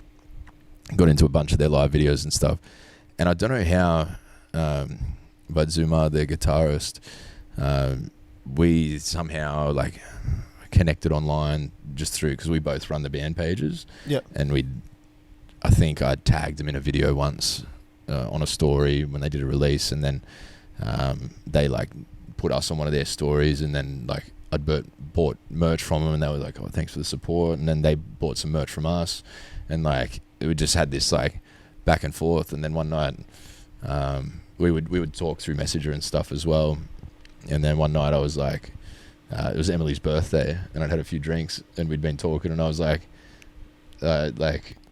how's your English? Like, are you keen to talk on the phone? And he was like, yeah, I can talk on the phone.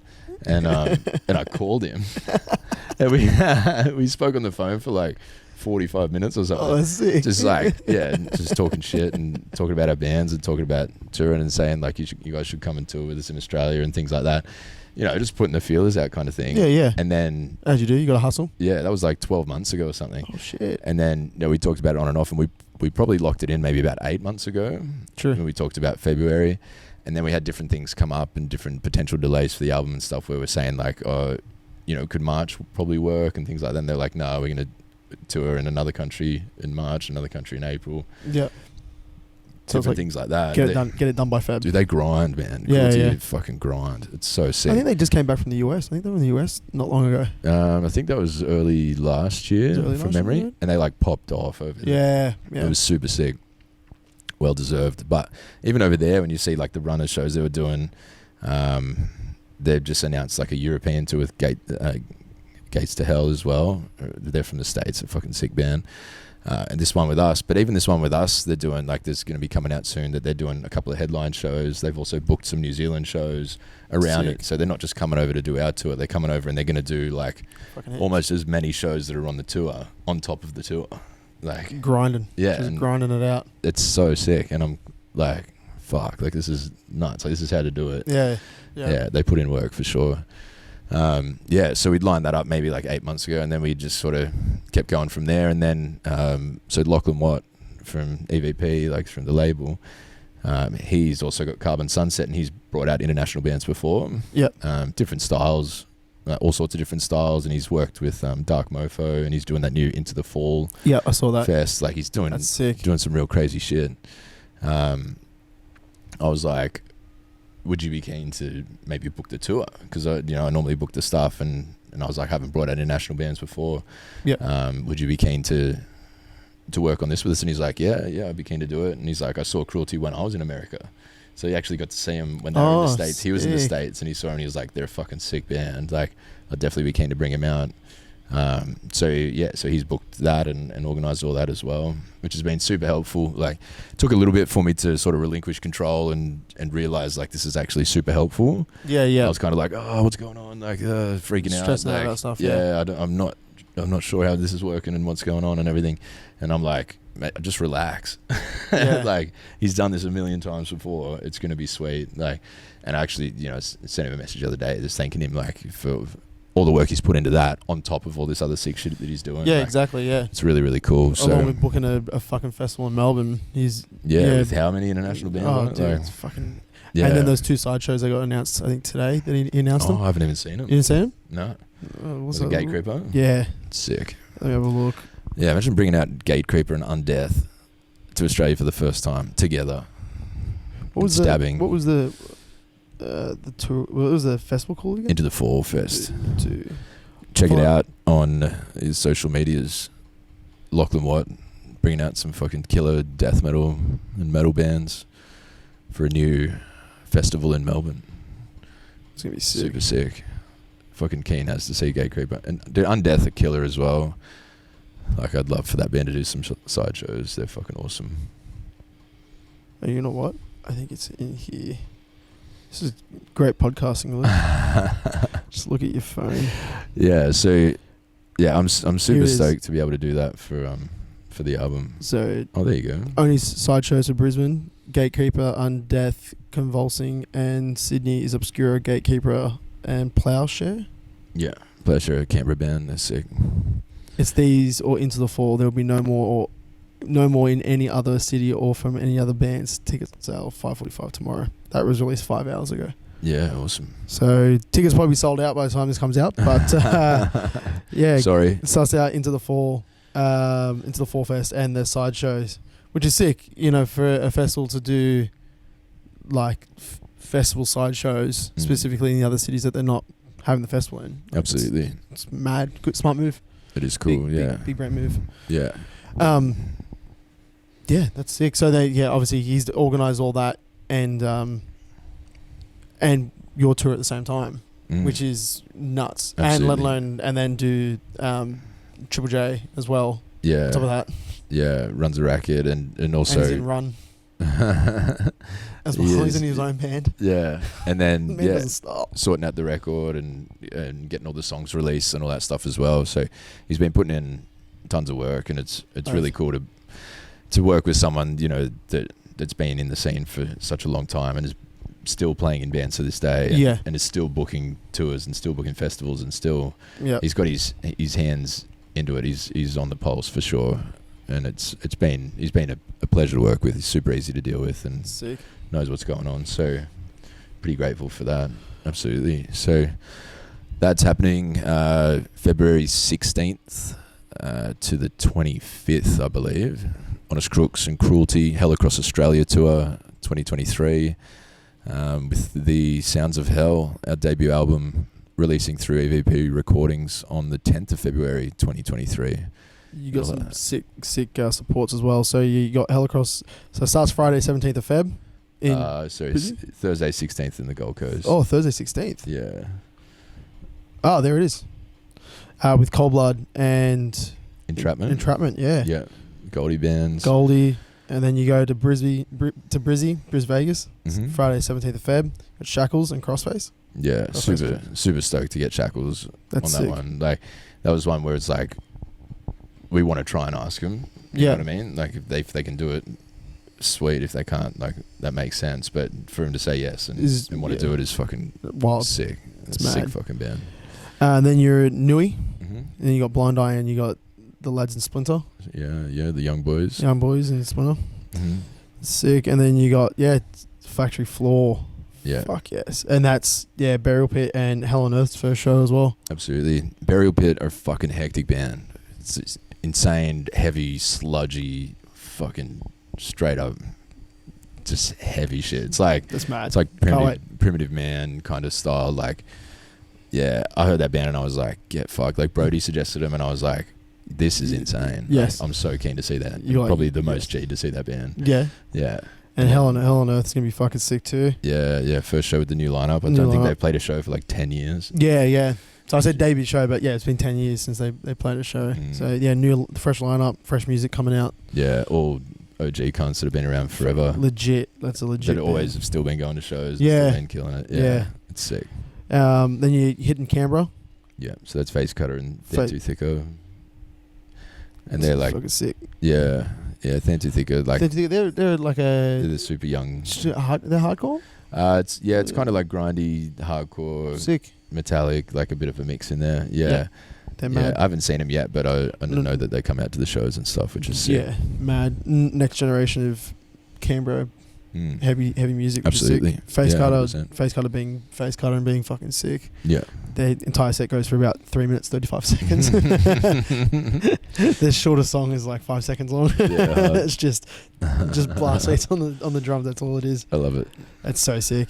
And then you got a big one in Melbourne. Yeah, so Gravitate, sick. Yeah, and Tumor. Yeah, which is sick. So what we're trying to do is like have a mix of death metal bands and hardcore bands. Yeah, or metal and mosh bands. Like. Because that's sort of what the album is. Yeah. It's a mixture of these styles. Like it doesn't sound exactly like one genre. So what we're hoping to do is, by mixing up the supports, bring out, some different fans that might not have heard us before or might be open to, hearing these styles done in a different way. And it might, the benefit of a mixed bill is you're getting these different types of people all coming together for the one show. Plus, sick. Cruelty as well, leaning more to the death metal side. Yeah. Of the hardcore realm. It's so sick. It's gonna be they're gonna be a lot of fun, man. I'm super keen. And you guys are hitting up Adelaide as well, which is the final show, which is Saturday 25th. Yeah. Of Feb, and you've got exactly what you're just saying, that big mix of hardcore and like different genres. Yeah. You got Winter Circle, which is like the most like. I don't. Winter Circle is just Winter Circle. Like, yeah, they're a fun band. That's just mosh. Mosh. Yeah, that's just mosh hardcore. Mosh hardcore. Sick. So fucking sick. And then Bifurcation or Bifurcation. I'm not quite sure how to pronounce it, but it's a sick death metal band from Adelaide. They put out a demo, which is nuts. It's like reminds you of old school sort of brutal death metal, slamming death metal. Like they do a Waking the Cadaver cover on there. Oh fuck yeah, that's sick. Which is loose. So I'm super keen to see them. They sound tight as fuck, and I'm pretty sure they're all like pretty young dudes as well. Mad. Which is sick. Mad. So yeah, it's a good mix. It's gonna be a ton of fun. That's it. Get out, check it out. Honest Crooks, touring on all social media platforms. Dude, that's gonna be so sick. I can't wait for that Sydney show. It's gonna be fucking wild. Yeah. I was my girlfriend and I were like, she's like, all right, what shows are you doing? She's like, let's look at what we're doing for the next like couple of months. And I was like, that weekend, like show. And so much happening, eh? Yeah, and she was like, oh, what are you doing on the on the day of the Sydney show. So, like, do you really need to go? I'm like, yes. Yes. Like, that's the one I need to go to. I will give up. Yeah, I missed, come back here and Trench Knife and Drain in Sydney for your birthday. So it was I was like, it's your birthday, all right, I'll miss that show. You've got one in the bank. This one I'm not missing. No, it's appreciated. Thanks for putting up with me and my constant need to go out to live music shows. Yeah, dude, it's crazy to see. Can't fucking wait. Yeah, it's great, and there's just so much happening again. Like it's awesome to see things have come back. Like, times 100. Like, swinging hard. Yeah, swinging hard after COVID and stuff, and like, massive thanks to like Speed have changed. Already the atmosphere of the live shows from what they've been doing. And then you're seeing that translate now into other shows, which is really cool too. Yeah. Like more people stage diving, more people flipping off the stage or crowd surfing or moshing on stage or just getting into it in general. Like the Drain show in Newcastle the other night, most of the pit was like these younger dudes and they're just all fucking killing it. And it's like, this is fucking sick. Yeah, like, it's so sick. I got to see Drain last night in Wollongong, and it was just stage dives, constant, like people getting up there, like it was like, oh, this is fucking sick. And I got to see Speed, like I saw them play back on the map, and that was sick. Crazy, it's crazy because but when it's such a big venue, it's like, oh, like it doesn't. I was like, this is insane and crazy, but then I went and saw them play the Great Club in Marrickville. They were doing like a thing with that recent one with the Kraken, the sub something whatever summer session. Shot. Yeah, with Posher Shot, and that was sick, dude. Like to see Posher, like that mixed bill type stuff. Yeah, 100%. They got DJs and Posher Shot playing, but that Speed set was like insane. Like my camera overheated; it was that hot in the room. Like people are all over the stage. It's like, what is going on? Like, this is fucking insanity. Yeah, straight up. And like I said, I've been going to shows for a couple of years now, and it's just like never seen anything like it. And so big ups to Speed for making live music like fucking absolutely insane again, I guess, to a certain degree, and getting a whole new generation of people into it. It's fucking absolutely sick. It's fucking sick. And we're back. So we pretty much covered everything for Crooks. For what's been going on. What's been going on, yeah. And I guess you didn't feel like that you were busy enough in your life, so you decided to start another band, basically, and kick off into Volatile Ways. What was what was the reason behind getting into Volatile? So Cal, the guitarist of Crooks, writes 99% of the music. Yep. Which works because he writes fucking good songs and we all enjoy what he writes. So that's a pretty easy process for that band. I'd written a couple of demos years ago, maybe 2015, 2016, that we never used, and we were going to use one, which on the day that we were going to record it, we ended up changing it to a different song that we chose to record on that day for would have been the first single after the Suffer. And that song ended up becoming natural selection for Volatile Ways. Oh, true. So initially I wrote that song for Honest Crooks. And then To Death for Volatile Ways was another song I'd written for Honest Crooks. And I just never got to use them. I really liked the songs. And then, so my girlfriend Em, when she started coming and doing merch for us at different shows and stuff too, she would get up and do feature spots on vocals, which she'd got some mic grabs at different shows before and stuff for other bands, and everyone was always like, she needs to start her own band. Like she's got a tough vocal style. Like she'd be awesome in a band. And initially, I never really wanted to do a band with her, not for any reason, but just I was busy with Crooks, and I was like, one day, she might be able to get her own band started with other people and whatever. And then, I think I was just listening to those old demos one day or something. I was like, oh, I really want to do something with this. Why don't I start a band for Em? And then we've already got a couple of songs there that I really want to do, and that's a perfect start for a new band. Yeah. And then I hit up a couple of people and they were keen. They liked the songs, and so I got some members together, and I decided to do it as a surprise Christmas present. Oh, nice. Yeah, which was pretty cool to set up. Like, had like the instrumentals recorded, and she talked about the name Volatile as a band name. She was like, if I ever start a band, I want to call it Volatile.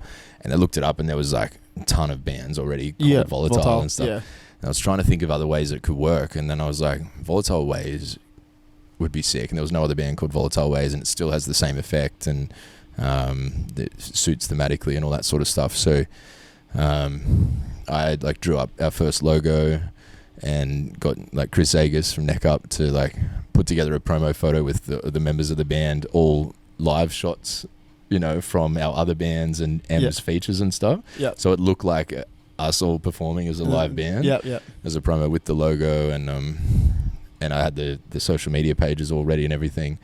And then I just went boom and just announced it all and like surprised her with it. And I was like, check online, like, and she was like, what? Like, no way.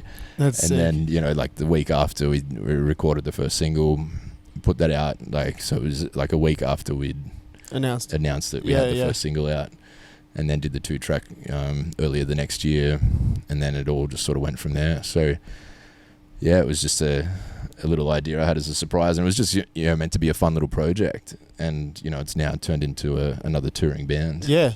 It's grown serious legs and is like able to stand on its own 2 feet, which is really cool. Yeah, and what's been sick about Volatile is that it hasn't just been like a transfer of fans from Honest Crooks. Like, definitely. You come to a Volatile show and the crowd, there's obviously crossover there, but there's people I see at Volatile shows I've never seen at Crooks shows, and like different people are up the front getting into it, and different people are coming and buying merch, and like it's created its own little following, which is definitely has been super sick. And it's cool to see like a little bit more diversity at the shows as well. Yeah, definitely. And more people like getting into it and being able to enjoy it and support the band it's been cool. And it's such a fun band to play. This is the first band. It's the first band that I've done where I'm writing the music, so instrumentally since the beginning. Like, it's been me writing all the instrumental stuff. Emilly contributes a good chunk to the lyrics, so we would sort of write lyrics together, and or she'll come up with an idea, and then I'll base the lyrics around that and make sure she's cool with that, or she'll send through lines, and then I'll just adjust them a little bit and make them work. And some songs she's written completely herself as well, which is awesome. So it's been really cool to have her have this sort of creative outlet, and get to perform live and tour. And then it's been really cool for me too, because I've got this now, my personal creative outlet as well, for these ideas that I have that might not translate in an Honest Crooks record. But they stand well themselves on its own. And Crooks has gone down this metallic sort of path, where Volatile sort of leans towards this MySpace era old school deathcore mosh sort of. So it sort of retains the that element that Crooks is sort of maturing into this more metallic sort of band, where Volatile's just still got the stupid dumb heavy meathead shit. Which is the best thing about Volatile, is because it is that it's heavy and it is aggressive, but it's fun at its core. Like, everyone's having fun on stage, like everyone's having fun in the crowd. You guys you're currently on a tour called Thought Domination. Like, it's not like, it's a serious band that doesn't seem to take itself too seriously. Which is perfect, because a lot of heavy bands and a lot of bands, and a lot of people who don't listen to heavy music, they're like, oh, everyone's so serious and it's death and kill. And some of the bands are like that, and which is mad and sick. But to have a band where it's like death, kill, fuck yeah, but also like we're still gonna have fun. You know what I mean? Yeah, so absolutely. It's mad to. It's great to have that crossover. Yeah, 100%. And even just little stuff, merch designs, or like the name of this tour as well. So it's like Candace from Beast Mode. Shout out Beast Mode. Candace was booking this run for Terminal Sleep, and wanted to put us on a couple of the New South Wales shows, and then I was like, are you doing any more shows? Like, and then we found out we were doing Melbourne and Adelaide, and I was like, do you want to do it like as a co-headliner type thing? And then we J'd that up, and then Beck and Emilly had the like creative idea of the flyer and the name of the tour, and like they just got to have some fun with it. Yeah, exactly. And it came out sick. And the flyer done by local Crooks in Melbourne absolutely nailed it, and exactly what they wanted. And like the flyer got a crazy reception, and the name got a good reception, and like and there's been this unspoken like memo at the shows where everyone's like dressing up, like in wearing the most thoughtiest outfits, mate. And it's just been so sick, and the show's been fun as fuck. Like I'm having so much fun, like playing in this band. Like and for other people to enjoy it as well is there's nothing more you could ask for. Like as long as we can keep writing music and I can get these ideas out, that's all I care about. But it's gone above and beyond of what I expected. Yeah, definitely. And like you were saying with Crooks, you were like, all right, let's help. Like you guys want to make sure you can give back and help the next generation of heavy bands come through.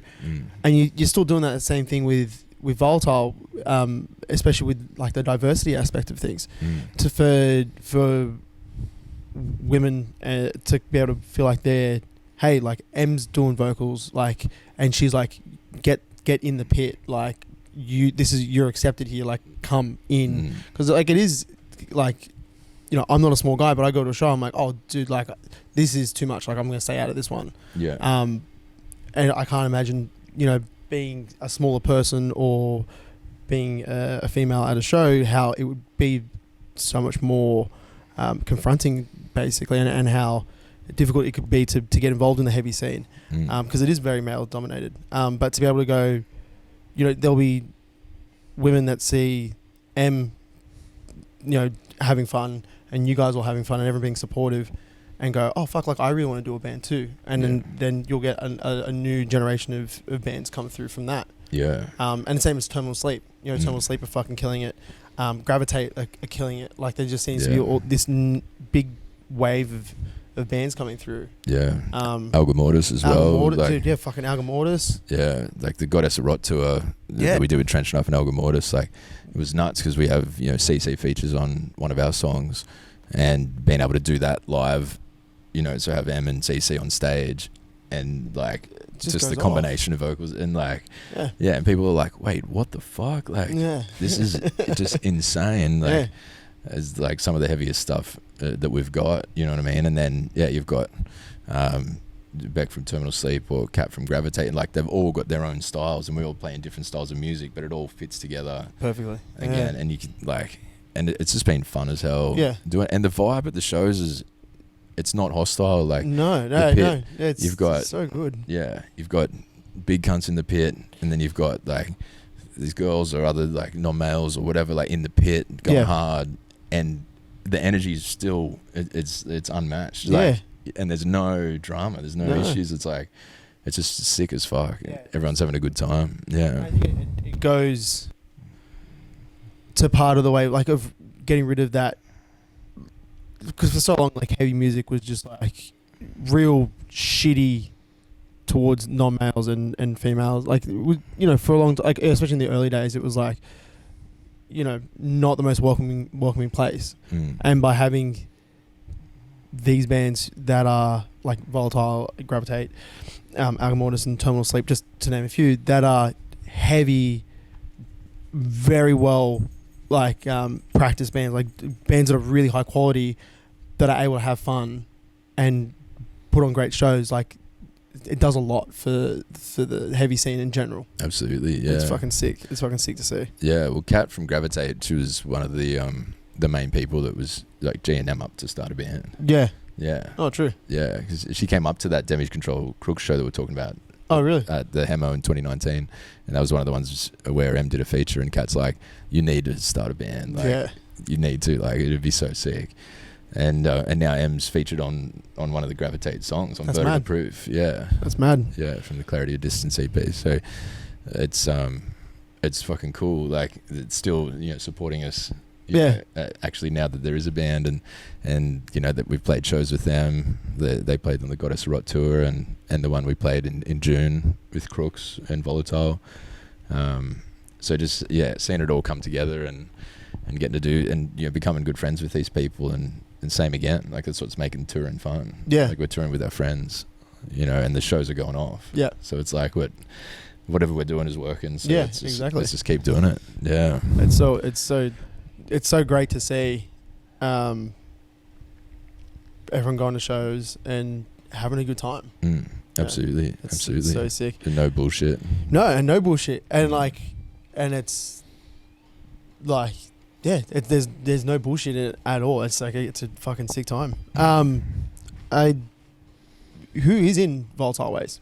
So you got obviously there's you and M. Yeah, and now we've got Brock playing guitar. So he's in this room over here just right now. Off camera, he's just over there tracking guitars for our debut album. Yeah. So Brock plays in a band called Splinter as well, who we've mentioned a couple of times. Yeah. Newcastle band. They've been doing it now for a few years. I think they started when they were like 15, 16. Yeah. And the first time we met them was on the Suffer Across Australia tour in 2018. We only did one all ages show on that tour, and it was at ECP on the Central Coast. Was it the ECP show? Yeah. And Brock and Darcy, the vocalist of Splinter, they came down to the show. I'm pretty sure it was Brock's mum drove him like an hour to come to the show, and they like introduced themselves, and we like signed their wallets and something else that they had. They might have bought a CD, and they were like, "Could you sign them?" And we're like, "Fuck, I don't think we've ever signed anything." You know what I mean? Like we're like, "Yeah, it's sweet."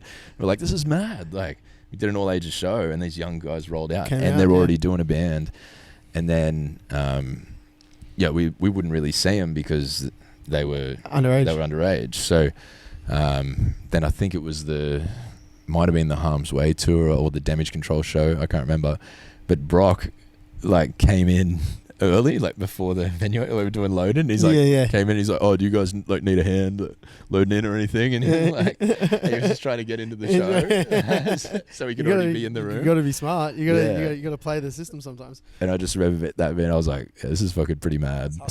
And then and then as they sort of grew as a band, they would do like a single here and a couple of songs here or whatever. And then I started listening, and I was like, "Hey, these new songs are actually fucking pretty sick. They're pretty heavy, sort of moshy stuff." And then they came down and did the 3-track Self-Implosion with Elliot at Chameleon Sound, and put that out. And I was like, these songs are fucking sick. Like, these guys are doing cool shit, and they're only like 18, 19 years old. And really started grabbing my attention on a level more than like these are these young guys that that used to come out to the shows and stuff. They're actually really killing it as a band. And and then when our original guitarist, we've replaced him with Brock, it just felt natural because we'd become mates with Brock a bit more, and Crooks and Splinter had done some stuff together. Volatile and Splinter had done some stuff together. Brock's a weapon on stage, likes all the right music, meshed well personally. We just got him to fill in for a show and do a couple of pracks, and they were like, let's get him in. Yeah. And it's been awesome, and he's been pumping it, like everything. He adds these little flares into all the songs and all this stuff too, because having me writing it instrumentally, I'm not a guitarist, you know what I mean? I'm a bass player, but I've taught myself to play guitar to write these songs. So he'll like spice it up. Yeah, spice it up, and it's just like, fuck yeah, bro. And he's always got sick ideas. And it's just been really cool. And he's driven and he's hungry, he puts in the work. Yeah. Which is cool. So he's, now doing 2 bands as well. And then Jonah has just recently joined us on drums. So Sammy, the Honest Crooks drummer, was the original drummer of Volatile. And he's only recently had a baby, which is fucking awesome. Yeah. And he's just been in 2 touring bands and having a young family and stuff too is like pretty hectic. So no doubt. Yeah, and as much as we love him and would love him to keep playing with us, like that's awesome that he's dedicated enough. Yeah, for sure. For sure. And he's an awesome dad. So that's really cool as well. But I think we were just talking to Jonah once, who's the drummer of Splinter, and was like, you might be keen to fill in, for a show that Sammy can't do. This was like before he'd officially left the band. He was like, I'd be keen to learn and stuff. And Jonah plays it. Splinter is it's a completely different style. Yeah. It's kind of fast, like mosh metal sort of beat down hardcore stuff, whereas there's not a lot of like really blast beats or fast kicker parts or anything like that. And Jonah went above and beyond to like learn the songs, and he's like just getting better and better each time we prac and each show we play. And then we only recently asked him to join the band. Officially. So he's done. This will be his second tour with us now that we're on at the moment. Yep. And he's killing it really well. So it's exciting because Jonah's only 20. Yeah. Which is crazy, like to hear him, how much he's improving on these songs already. It's pretty exciting to see what he's going to be able to do. Yeah. In the future. And everybody check out the killer set, live set of Splinter. Yeah. At the Burdekin, December 17th, Trench Knife show. Headline show, yeah. That's one of my favourite live videos I've ever seen. Dude, it was so sick. So sick. The response, the way that it's shot, the lighting, the sound, everything about it. I've watched it like 5 times. Oh yeah, true. It's fucking so sick. And I got to fill in for Splinter on that show. Which was crazy again. It's like, funny, yeah. That's all like meshing over. Yeah, like 5 years ago, like we're meeting these guys for the first time when they're underage, come to our show, and then fast forward and I'm filling in for their band. Yeah. And I had so much fun doing it. Yeah, like it was cool to play a different style again of music, and I was like, I'm gonna look like their dad. Yeah, on stage. I was like, I'm gonna look like this old guy holding his back, like, oh fucking move, you little cunts.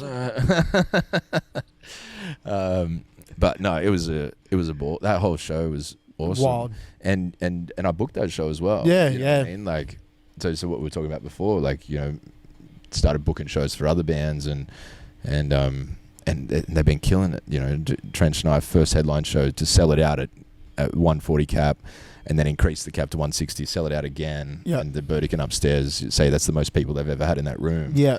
That's their first headline show. Yeah. Like, they just trumped it. Like, and I don't know, man. It's like speechless for how fucking sick it was and how proud I was of them, to be able to do that and see it happen on this show and their first headline show, and like just the response and the people there too. Like, I'm like, I don't know half of these people. Yeah.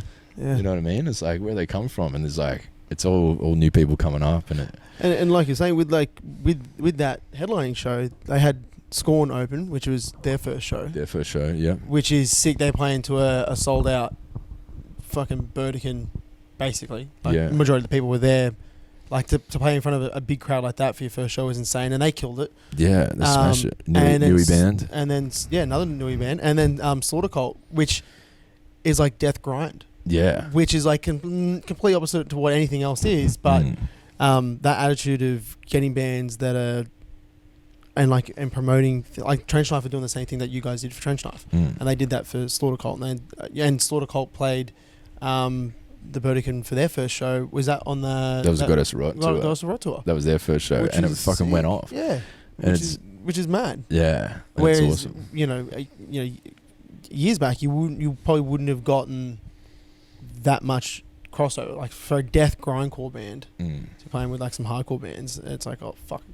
Nuts. Absolutely, but it still works. It works so good. They were legends too. Like they're like, it's our first show, and they're like, we're all fucking death metal cunts. Like, we've never been to a hardcore show. Like, I'm keen to see some people kick each other in the head and like shit like that. And it was like, these guys are legends, and they were so tight, like a 3-piece fucking brutal death grind band. And sounded huge. Yeah, it's fucking so sick. And then so they got to play a sold out show for their first show as well. Yeah. And they brought a bunch of people to the show too. It was sick. Yeah. It was wild.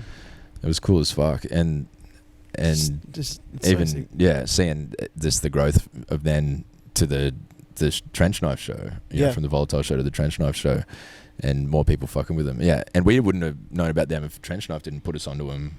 Yeah. Which then we put them on the show, and then back onto the Trench Knife show. The Scorn set was loose. For their first show. That final cover was so sick. How they went. Oh yeah, into car bomb. into car bomb. Yeah. I was like, oh shit. Because like, that's the thing is like, if it's your first show, you got to cover something that everybody knows, because no one's going to know your music because they haven't heard it because you haven't played any shows. Even if you got music out, like the possibility of them people hearing it is not as common. So he's like, you're gonna do a cover, and car bomb's easy and everyone loves it, and it's great. Yeah. And I was like, then I'm like, oh, they haven't done a cover yet, and then they went straight, and then it went into car bomb. I was like, oh. Yeah. Ah, you're thinking out of the box there. Like that's fucking sick to see. It was dope. And that was so sick. They opened the Thought Domination Newcastle show as well, and I knew that Carbon cover was coming. And yeah. So I went pretty hard, and I busted a dude's nose. Oh yeah, I hear about this. Sorry, Grant, you're a sick cunt, bro. I didn't even know. Em told me, she was like, "Oh, you hit someone in the face," and then she was like, "It was Grant." And he come up to the merch table after, didn't even bring it up. Oh really? Just yeah. And then Em told me that night that he sent me a message, and I was like, "Oh, I heard I hit you in the face, bro. Sorry." And he was like, "Yeah, my nose is definitely broken." And I was like, "Oh, sorry, man." But what a sick cunt to not even like bring it up like half an hour later. Machine. He probably just got the bleeding to stop, and he's just like, "Yeah, no worries, not even going to mention it." I was like, "Fuck, man." King. I'm 31 years old. That's how you stay young, man. That's how you stay young. Yeah. No, it was fun. It was a fucking awesome show as well. That was one of probably the funnest shows we played as Volatile Ways. Yep. That Newcastle show. Because Newy's been like very hometown styles to Volatile, because we're all based in Newcastle now, all the members. Yep. So yeah. Basically, yeah, you are a Newcastle band. Absolutely. So it's been, super cool to have that response and support from Newy as well. And then we've got our first time in Adelaide coming up.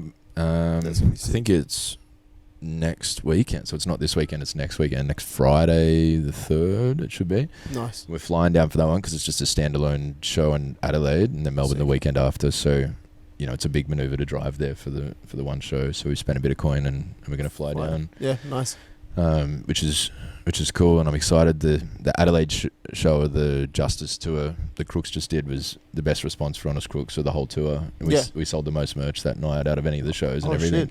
Because we hadn't been to Adelaide for a few years, so there seems like there's a bit of interest for Volatile there as well. Yeah, man. Which is exciting. I was going to say, I think Newy's, a lot of bands will say, "Oh, our best show was in Newy." Like Crooks have probably had some of their best shows in Newy. Volatile, you just said like your best show you probably had was in Newy, best response. I'm sure there's a lot of bands that have had similar things, but then big tours will come through and won't hit Newy, and it's like look at this, going all the way back to the start when you were in Grafton and bands would come through. It's like, oh, you got to turn up. Yeah, because you don't know when they're going to come through, and I might splash out and buy this merch because you guys came through and was top past. Yeah, well, I think that's a little bit similar with what's going on in Adelaide at the moment too. Yeah, like some of the tour, even the Goddess Rod tour didn't make Adelaide the first time just because we couldn't make it sort of financially viable at the time. Yep. But they get left off tours sometimes as well because it is a long way out of the way. Oh, it is, yeah. So don't even start with Perth. Yeah, you know exactly, what I mean? Yeah. Like they don't get a lot either, which is unfortunate. There's so many sick bands over there too, but when shows do hit Adelaide or do hit Newcastle or something like that, like they normally go turn up, yeah, because it's like we fucking don't get this as much as everywhere else. Yeah, exactly. That's sort of how it felt lately. So it's been really cool to see it start popping off again. Because Newy had hectic shows back in the day, even before my time. Like it's probably when it was the most crazy. Yeah. But even like going back 10 years ago, to shows that we were traveling down and seeing and stuff. Crazy turnouts, crazy pits. It was wild. So it's leaning back towards that way. Like the recent speed show, Downside and Mauler and stuff. Like it was like a mixed bill as well with like some DJs and stuff. But all the hardcore band sets went crazy. Yeah. Like crazy response. Like it was fucking awesome. It's so sick to see.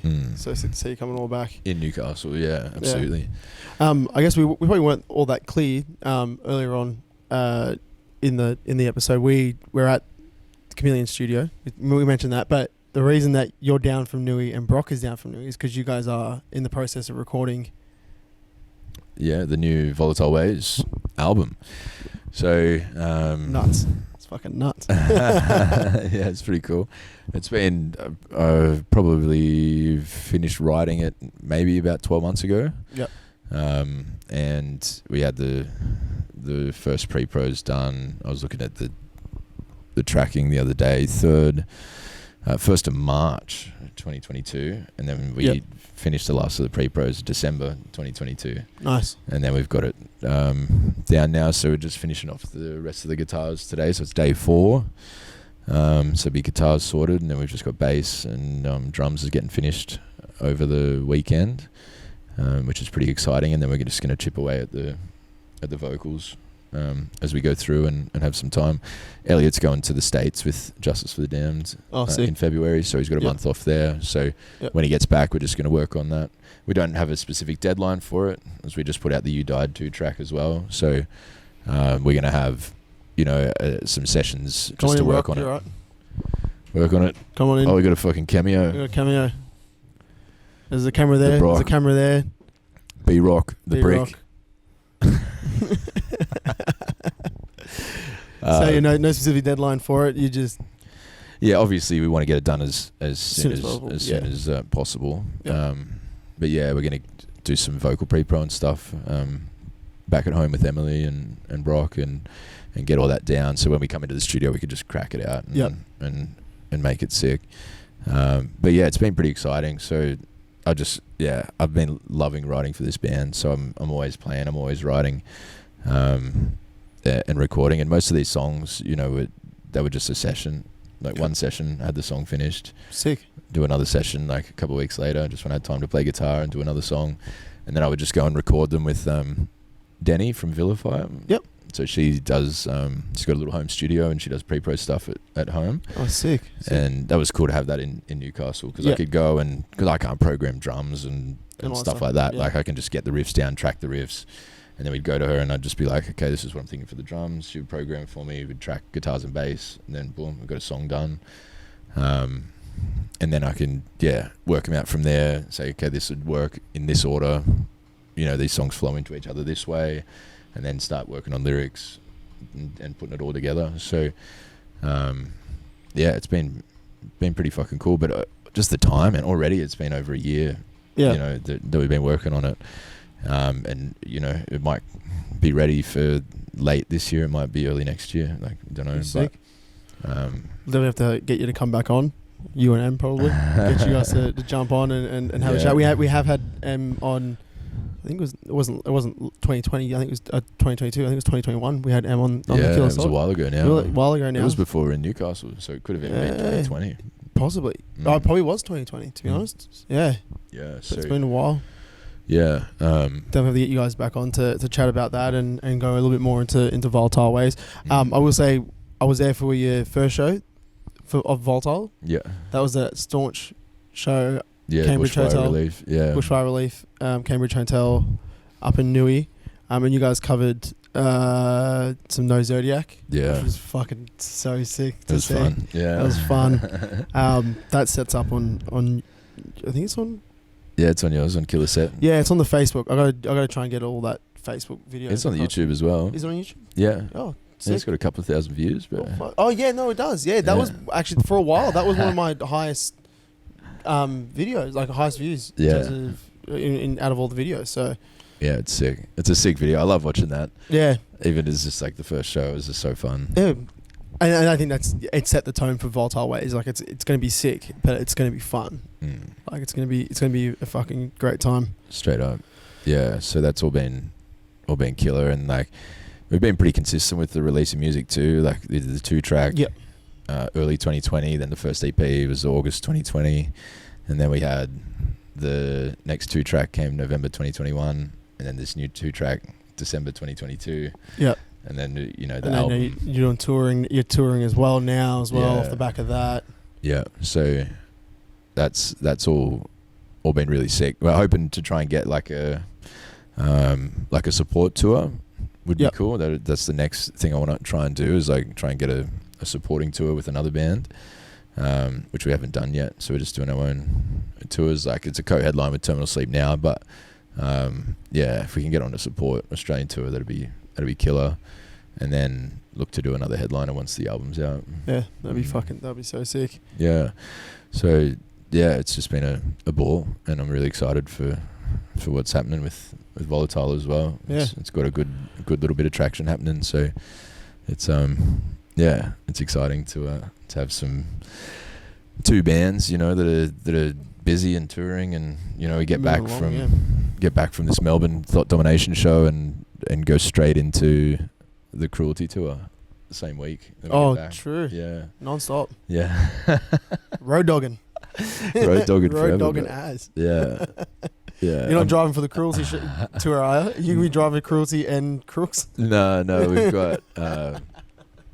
we've got a guy driving Cruelty, and Semi Cummins from Alga Mortis is coming up to drive and do merch for us. Fuck yeah. Which is awesome. So it's the first time we're going to have someone else helping out on merch for a tour, which is sick, super exciting. Yeah, because I used to drive most of the time and do merch most of the time and stuff as well. So it's good to have the extra help. Yeah, it's going to be super helpful, and we'll still all be a part of it. But, But have someone that's kind of dedicated to that can help us out, even just with loading in, loading out, and all that stuff. So we're going to have all backline, and it's our first time taking a trailer as well. Oh, cool. Take extra gear and merch extra and stuff space as well in the van though. Big plus. Yeah, absolutely. Get some sleep. Yeah, definitely. Yeah, absolutely, man. So yeah, that's pretty much everything that's been happening. Fucking oath. Yeah. Thank you very much, Louis. Appreciate it, man. Good chat, bro. Good chat. Very good chat. Yeah, man. It's been a long time coming. Yes, it has been. It's been a while. Yeah. Where can everyone find Crooks on Insta, Facebook, YouTube? Instagram at Honest Crooks Band. Facebook, I think you just search Honest Crooks. I think it might be Honest Crooks HC as the URL. Twitter, Honest Crooks AU. And then, Spotify, YouTube, everything you can find us. Volatile Ways Band on Instagram, Volatile Ways Band on Facebook URL, and I think it's Volatile Ways 69 on Twitter. Band didn't fit, and I was like, I don't know what to put there, and I don't think Volatile Ways was available. It might have been, but I was being a dick. That's it. Thank you so much, Lou. Appreciate it. Check us out. We're on YouTube. All the live sets that we're talking about, pretty much all of them are up on YouTube. If not, check out our Facebook. There's a whole bunch of live sets up on Facebook as well. Just keeps getting better. We're on Instagram, Killset Pod. If you're watching this, you've got us on some sort of social media. So make sure you've liked and subscribed to the YouTube. Stay up to date with all the new releases. Make sure you're following us on Instagram for all the little grabs and promo clips and stuff that I'm doing. Make sure you follow Honest Crooks, Volatile Ways. That's it. Support your scene. Support these guys. Get out to a show. Hell yeah. Hell yeah. Start your own band. Hell yeah. Oh yeah. Actually, and that was Louis that did the oh yeah for the trench knife promo. So I'm exposing you. That oh yeah, give us an oh yeah. I can't do it. You can't do it. You have to watch the video. You have to watch the video. The best oh yeah of all time. Legend. Thanks heaps, bro. Thanks, bro. Appreciate it. Cheers.